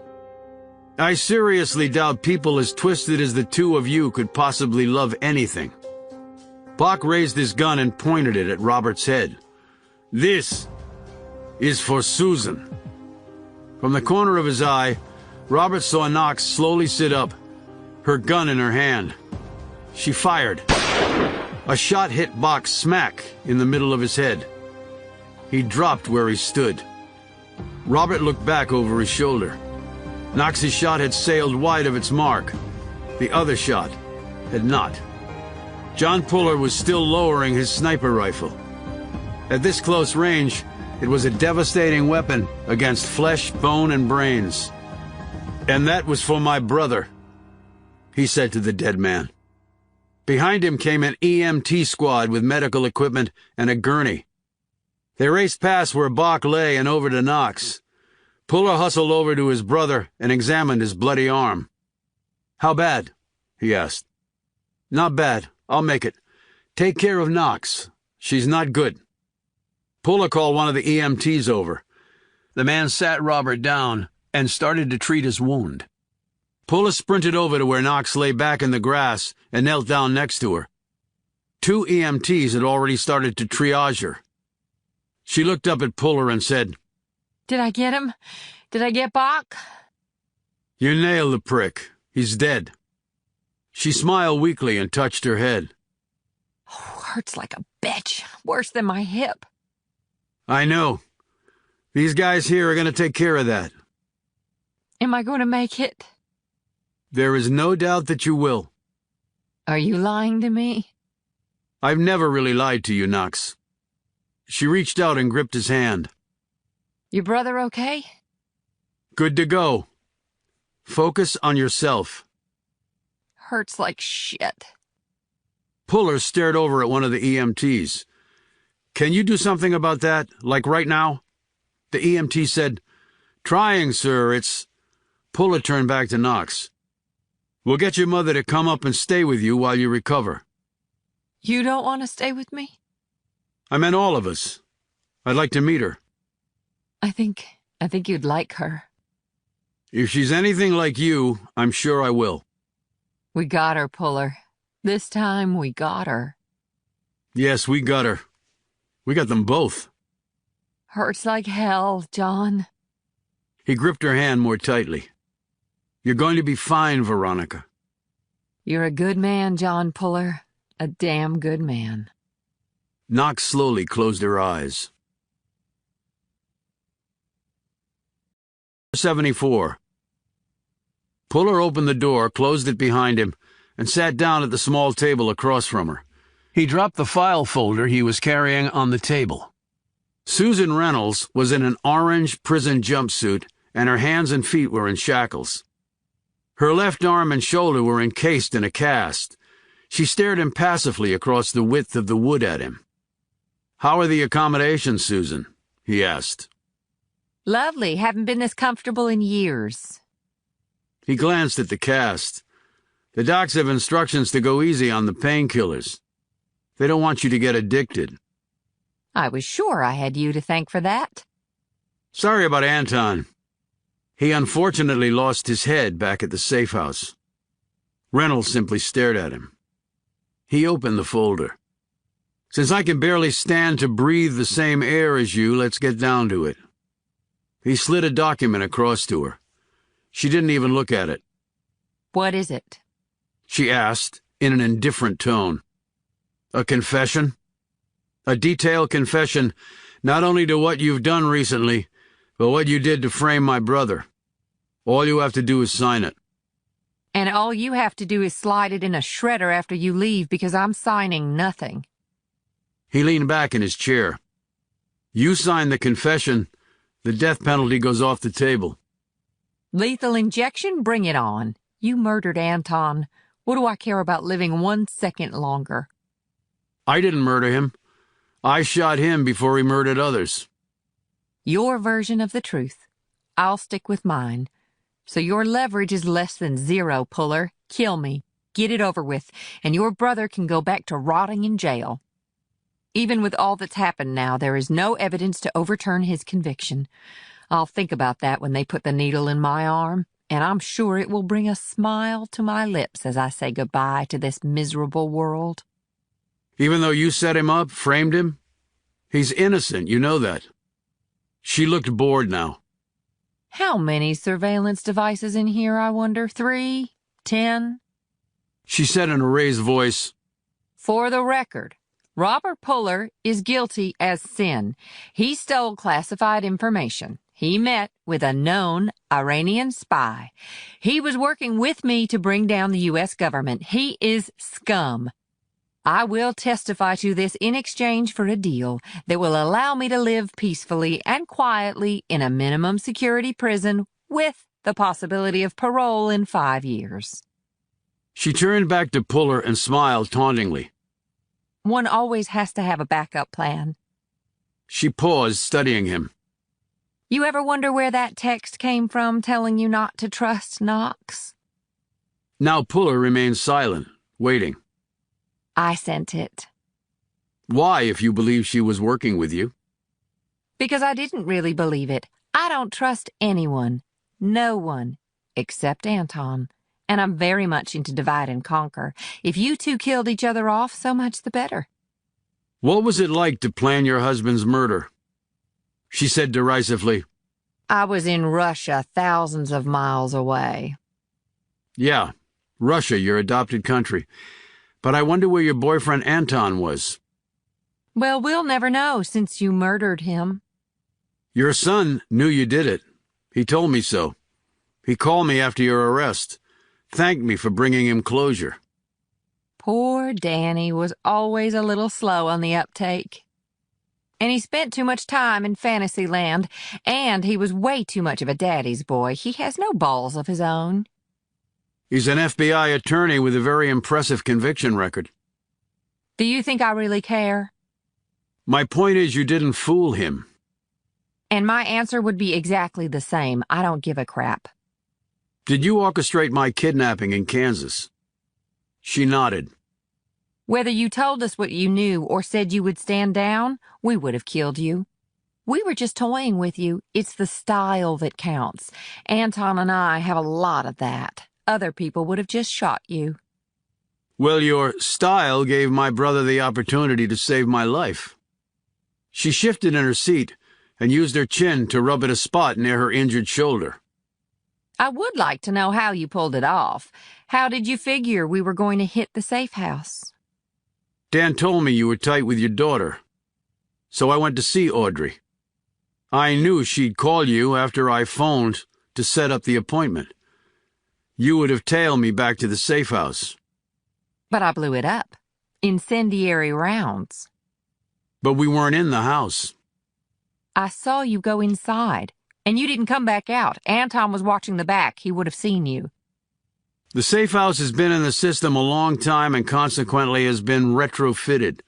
There's an escape hatch in the back bedroom that leads to a tunnel that in turn leads to a house 4 doors down. All the houses around here are empty, so it was easy to do. You hit the right house, but at the wrong time, because there was no one in it. The exterior security took the same path. We didn't want to have anyone in harm's way when you opened fire with your Olympian sniper skills. And you're shooting me? I figured that knoll would provide the best firing line for you, so I waited about 100 yards away facing that point. When I saw your muzzle flash, I waited for you to finish firing and pull the trigger. You're not as good a shot as you think. At 100 yards, I would have nailed my target 10 times out of 10. She indicated her casted arm and shoulder. You only managed to wound me. I've killed people from farther away than your shot that night, Susan, and they were shooting back at me. But I didn't kill you because I didn't want to kill you. I just wanted to injure you, and I did, incapacitating you at the same time. She scoffed. I don't believe that. I'm a soldier. I do this for a living. She barked. Why the hell would you want to keep me alive? You had no problem killing poor Anton. I didn't need poor Anton alive, but I needed you alive. Why? He glanced down at the piece of paper still resting between them. Because I need you to sign this. He slipped a pen from his pocket and held it up. I even took care to shoot you in your left arm so you could sign it with your other hand. You're a righty. I have no incentive to sign anything, certainly nothing that would help Robert Puller. He can rot in prison. There was a TV bolted to one corner of the ceiling. Puller picked up a remote from the table and turned on the TV. As the picture came on, Reynolds sat up straight. What the hell is this? Puller turned to look at the screen, where Audrey Reynolds was sitting in a jail cell, dressed in an orange prison jumpsuit, sobbing and looking like she couldn't believe what had happened. She's been arrested and is awaiting arraignment, said Puller. Why? Snapped a stunned Reynolds. What possible reason could... As a co-conspirator in a terrorist plot against the United States, interrupted Puller. She had nothing to do with any of this. He looked at her disdainfully. Come on, Susan. You really expect us to believe that the daughter you were so tight with knew nothing? Even a newbie prosecutor could get a conviction on that. She phoned you right after I called her to set up a face-to-face. She called me, yes, but she didn't... Puller slammed his fist down on the table so hard that a part of the wood cracked. Shut the hell up and listen. Reynolds froze. Puller leaned forward. Here is how it's going to play out, Susan. Unless you sign this confession and provide whatever corroborating testimony is required to see that my brother is fully exonerated, you will be tried, convicted, and put to death. He pointed behind him at the screen. At the same time, your daughter will be tried, convicted, and sent to prison for the rest of her life without the possibility of parole, not because of anything she did, because of you. You are right on the edge of destroying your daughter's life, Susan. She knew nothing about any of this. I will testify to that. Do you think the higher-ups care about that? And she screwed up big time. You mean the phone call? That was nothing. We listened to the calls. Right, calls. Because she spoke to you again after I left the shop. After I told her you were suspected of being a spy. She not only enabled you to follow me right to the safe house, but it was clear on the phone call that she knew you were involved in something criminal. And you're financing her dream business? A jury would easily believe that it was in payment for her helping you to spy on this country. And maybe even to launder funds, terrorist funds, because the Pentagon plan was not an act of war, it was an act of terrorism. And that, makes everyone associated with it, American citizen or not, a terrorist. And that means many relevant legal rights go right out the window. Reynolds' jaw tightened, and she looked like she might be sick. Puller continued. She might not have known exactly what you and Bach were doing, but that's clearly enough to get her as an accessory to a terrorist act. Her life is over, Susan. Unless you do the right thing by your little girl. I can't. Puller slapped the table once more with the palm of his hand. Let me give it to you straight, Reynolds. I came in here principally to get my brother exonerated. But I also came in here to give you one last shot at saving Audrey. I believe she's innocent, and innocent people shouldn't go to prison like my brother. But this is a national security case, and they are out for blood. You almost wrecked the military leadership of this country. So they are going after anyone within spitting distance of this thing, and that includes your daughter. The government lawyers are right outside the door waiting for your answer. If you don't sign this confession, right now, this deal goes away forever, and your little girl gets to spend the next 60 years of her life in a max federal prison. And it will be your fault, and only yours. And you can take that thought to the death chamber with you.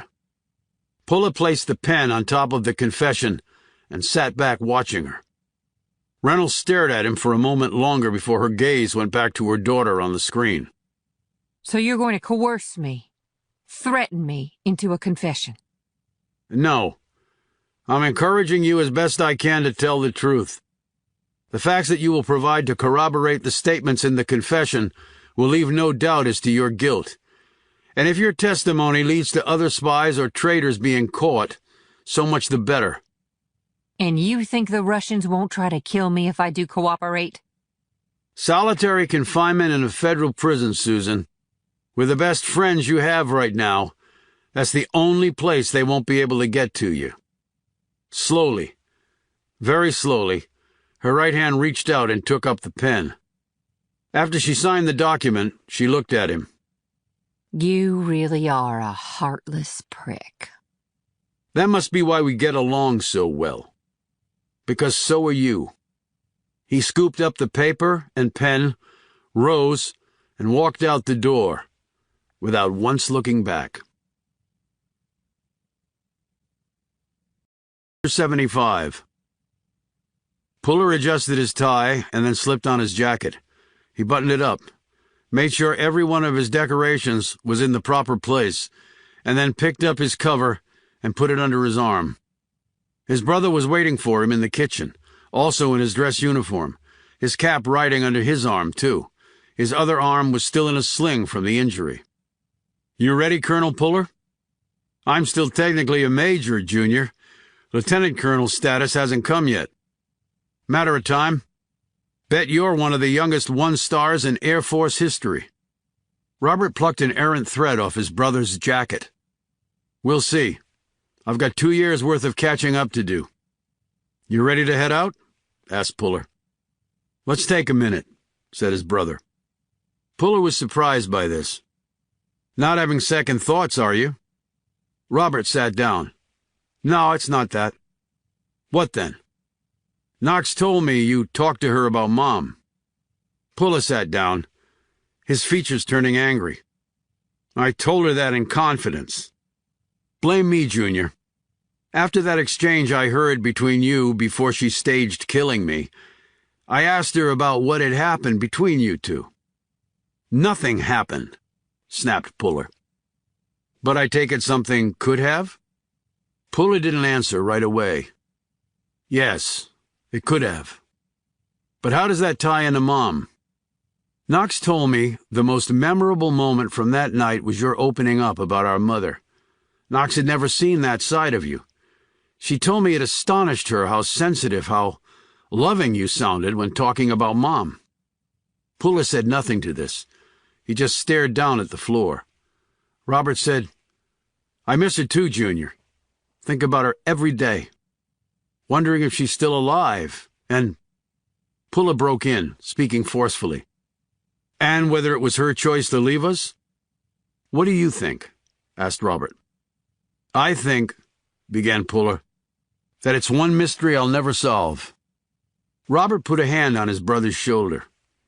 Well, now you have me back to talk about it with. To talk about a lot of things.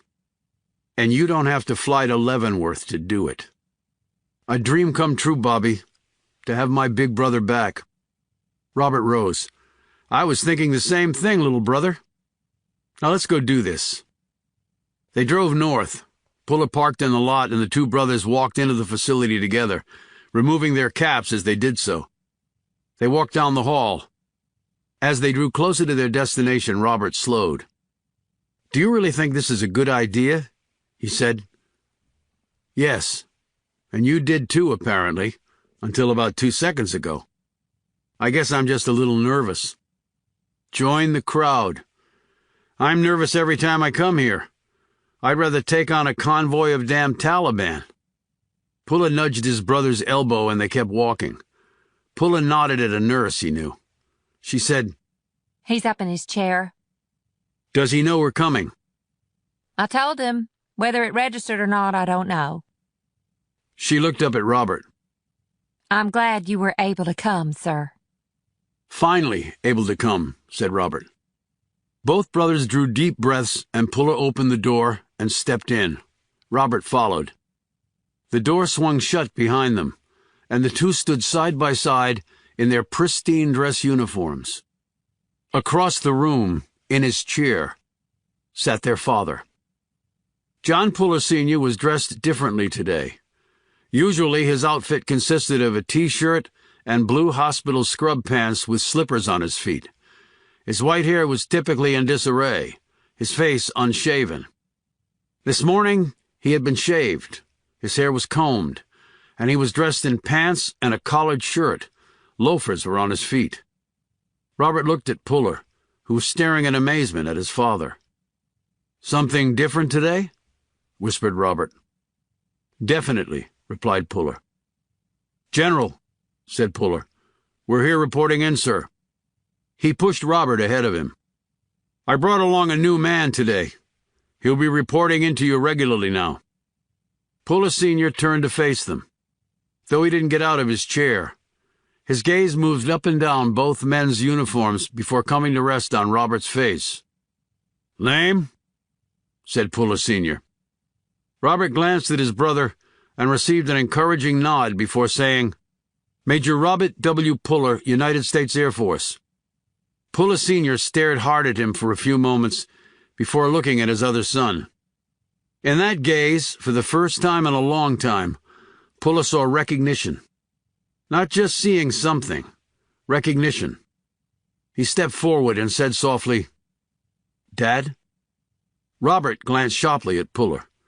His brother had filled him in on the subterfuge he normally employed with his father, playing the role of XO to his father's 3 stars and head of a corps. Puller took another hesitant step toward his father. Dad? Puller Sr. slowly rose from his chair. His legs trembled a bit, and his knees creaked, but he finally righted himself and stood tall and firm. His gaze left his younger son and went back to his older boy. He took a few halting steps toward Robert. The old man's eyebrows were bunched together, the eyes sharp and penetrating. But at the edges, Puller saw something he never had before, not even when his mother had disappeared. Tears. Bob? When he heard the name, Puller reached out and touched the wall to keep himself upright. Robert said in a quavering voice, It's me, Dad. The old man crossed the room with surprising swiftness to stand in front of his son. He looked him up and down again, taking in all aspects of the uniform, his gaze coming to rest on the rows of decorations there. He reached out and touched one of them. Then his hand drifted up to his son's face. The hair had not yet grown back, but Robert had divested himself of all the other elements of his changed appearance. It's me, Dad, he said firmly. Back in uniform. Puller continued to hold on to the wall as he watched this. Puller Sr.'s hand dipped down to his son's uninjured one, and gripped it. "Good, son. Good." Then his father let go, turned and drifted back over to his chair, and slowly sat down. He turned his face to the wall. Robert glanced at his brother, his features confused. Puller inclined his head, indicating that Robert should follow his father. Robert walked over, pulled up another chair, and sat next to his dad. His father continued to stare at the wall, but Puller could hear his brother speaking to him in low tones. He continued to watch for a few moments, and then stepped outside the room, leaned against the wall, closed his eyes, exhaled a long breath, and tried to fight back the tears. As he slumped down to the floor, he lost that fight. 76. Puller stepped between the graves at Fort Leavenworth until he found the one he wanted. He was once more wearing his dress blues, his cover on his head. The sun was warming and the skies were clear. Big Muddy was flowing hard from all the recent rains. Fort Leavenworth was back to normal. The DB was back to normal, although still missing one prisoner who would never be returning. It was a pity, thought Puller, that Reynolds had not been sent to the DB to serve her prison term. She was the wrong gender, and she was not in the military. She was now currently in a max civilian prison in Texas. She would never be leaving. And he knew it was still too good for her. He had gone to see AWOL at the kennel. Ann would be taking his cat home with him. The feline seemed happy to see him, although that might just have been the treat he had brought her. He eyed the sky, and then his gaze fell to the tombstone. He knelt down in front of it. That's when the person appeared next to him. He got a good glimpse of her long legs from his squatting position. He looked up to see Knox standing there. Her skirt was black and short, her legs bare, and her blouse was white and revealing. She held her high heels in her hand. Her bandages were gone, and her hair had mostly grown back after the surgery, though it was a lot spikier now. Puller actually liked the look. It seemed to fit her better. Bohemian. Yes, the woman definitely marched to the beat of her own drummer. He stood. She gazed up at him and dangled the shoes in front of him. Stilettos are obviously not designed for muddy graveyards. "I can see that," he said, smiling. Okay, you summoned me here. You said meet at Thomas Custer's tombstone on this day at this time, and so here I am. "I appreciate your coming. I didn't know if you would." How would I refuse? "Can we walk?" They turned and strolled side by side down the road toward the parking lot. "I took my brother to see our dad a while back." And how did that go? "He recognized Bobby." Is that unusual? "Well, considering he's been calling me XO for the last year or so, I'd say, yeah, it is unusual." She lightly punched him in the arm. You sound a bit jealous. "I am. Maybe more than a bit." But that's a good thing, right? I mean, your dad recognizing him? The doctor said it was probably only temporary. The shock of seeing him. What do doctors know? I say stick with the belief that your dad is still there, Puller. And he may come out from time to time, and when he does, enjoy having him back and never take it for granted. He stopped walking and turned to her. "I've come to expect good advice from you." Well, I don't often get the chance to give it. It feels nice in a life that is usually centered around deception. "I can understand that." There was an awkward moment of silence until she said cheerfully, So your brother's fully reinstated, record cleared. His military career can take off like a rocket again. "Yes. He's excited and scared." I would be too. Anyone would be. But you could have said all this over the phone. We didn't have to fly out to Kansas. She added quickly with an impish look. Now don't get me wrong, I like graveyards as much as the next girl. "I thought I'd lost you," he said abruptly, his voice breaking slightly. She gingerly touched her head. See? You did lie to me. You said you were sure I was going to make it. But I don't hold it against you. She paused and then added jokingly, And my brain is still all there, Doc's assured me. Nothing leaked out, not like I had any to spare. However, her look revealed how moved she was by what he'd said. He drew closer. Saying things like that are hard for me. She touched his cheek, her expression now serious. I know that, John, believe me. She ran her gaze up and down him. You look so handsome in your dress blues. Going somewhere? Maybe. Maybe, you don't know? It's actually up to someone else. Someone else? Who? Your CO? No. Actually, it's up to you. She seemed taken aback but drew closer to him. And how is that? In answer, he took out 2 tickets from his jacket and held them up. She looked at them. Plane tickets. She glanced up at him and said in a panicked voice, Wait a minute, not to Vegas. No, to Rome. Rome? Ever been there? Twice. Probably the most romantic city in the world. I have a week's leave. I want to spend it with you, and only you. I want us to get as far away from crime scenes and clandestine ops as is humanly possible. I just want us to be normal. Just for a week, Knox. And see what happens.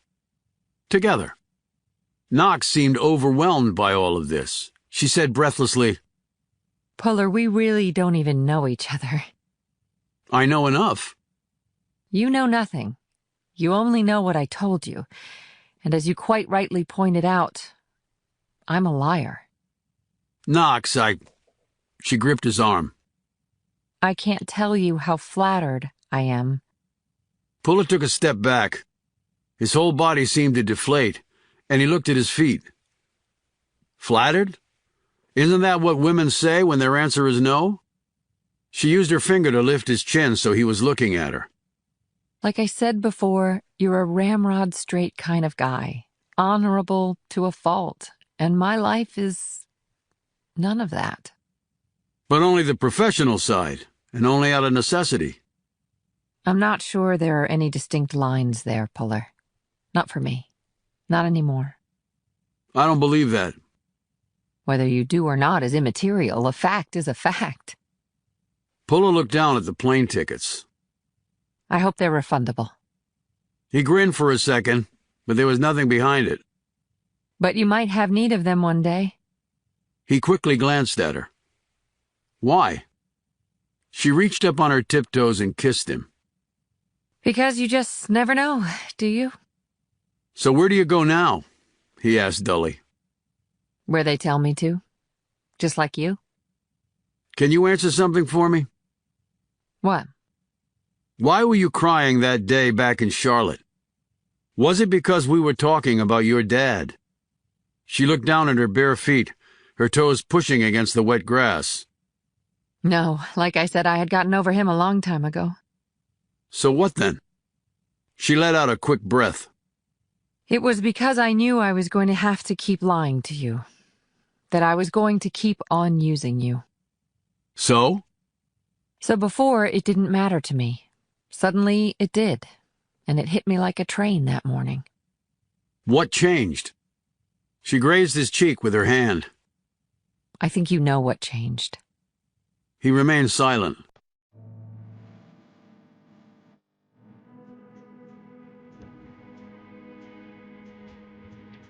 This has been an Hachette audio production of The Escape, written by David Baldacci, read by Ron McClarty and Orly Cassidy, production supervised by Cheryl Smith, produced and directed by Kevin Thompson, recorded by Matty Argyropoulos at Merlin Music, post-production by Chris Howerton and Paul Goodrich at Merlin Music. The Escape is also available in print and digital formats from Grand Central Publishing, a division of Hachette Book Group. For more Hachette audio productions, visit us at hachetteaudio.com. Text copyright 2014 by David Baldacci. Audio production copyright 2014, Hachette Audio, all rights reserved. In accordance with the U.S. Copyright Act of 1976, the duplicating, uploading, and electronic sharing of any part of this audiobook without the permission of the publisher constitutes unlawful piracy and theft of the author's intellectual property. If you would like to use material from the audiobook, other than for review purposes, prior written permission must be obtained by contacting the publisher at permissions@hbgusa.com. Thank you for your support of the author's rights. This audiobook is a work of fiction. Names, characters, places, and incidents are either the products of the author's imagination or are used fictitiously, and any resemblance to actual persons, living or dead, events or locales, is entirely coincidental.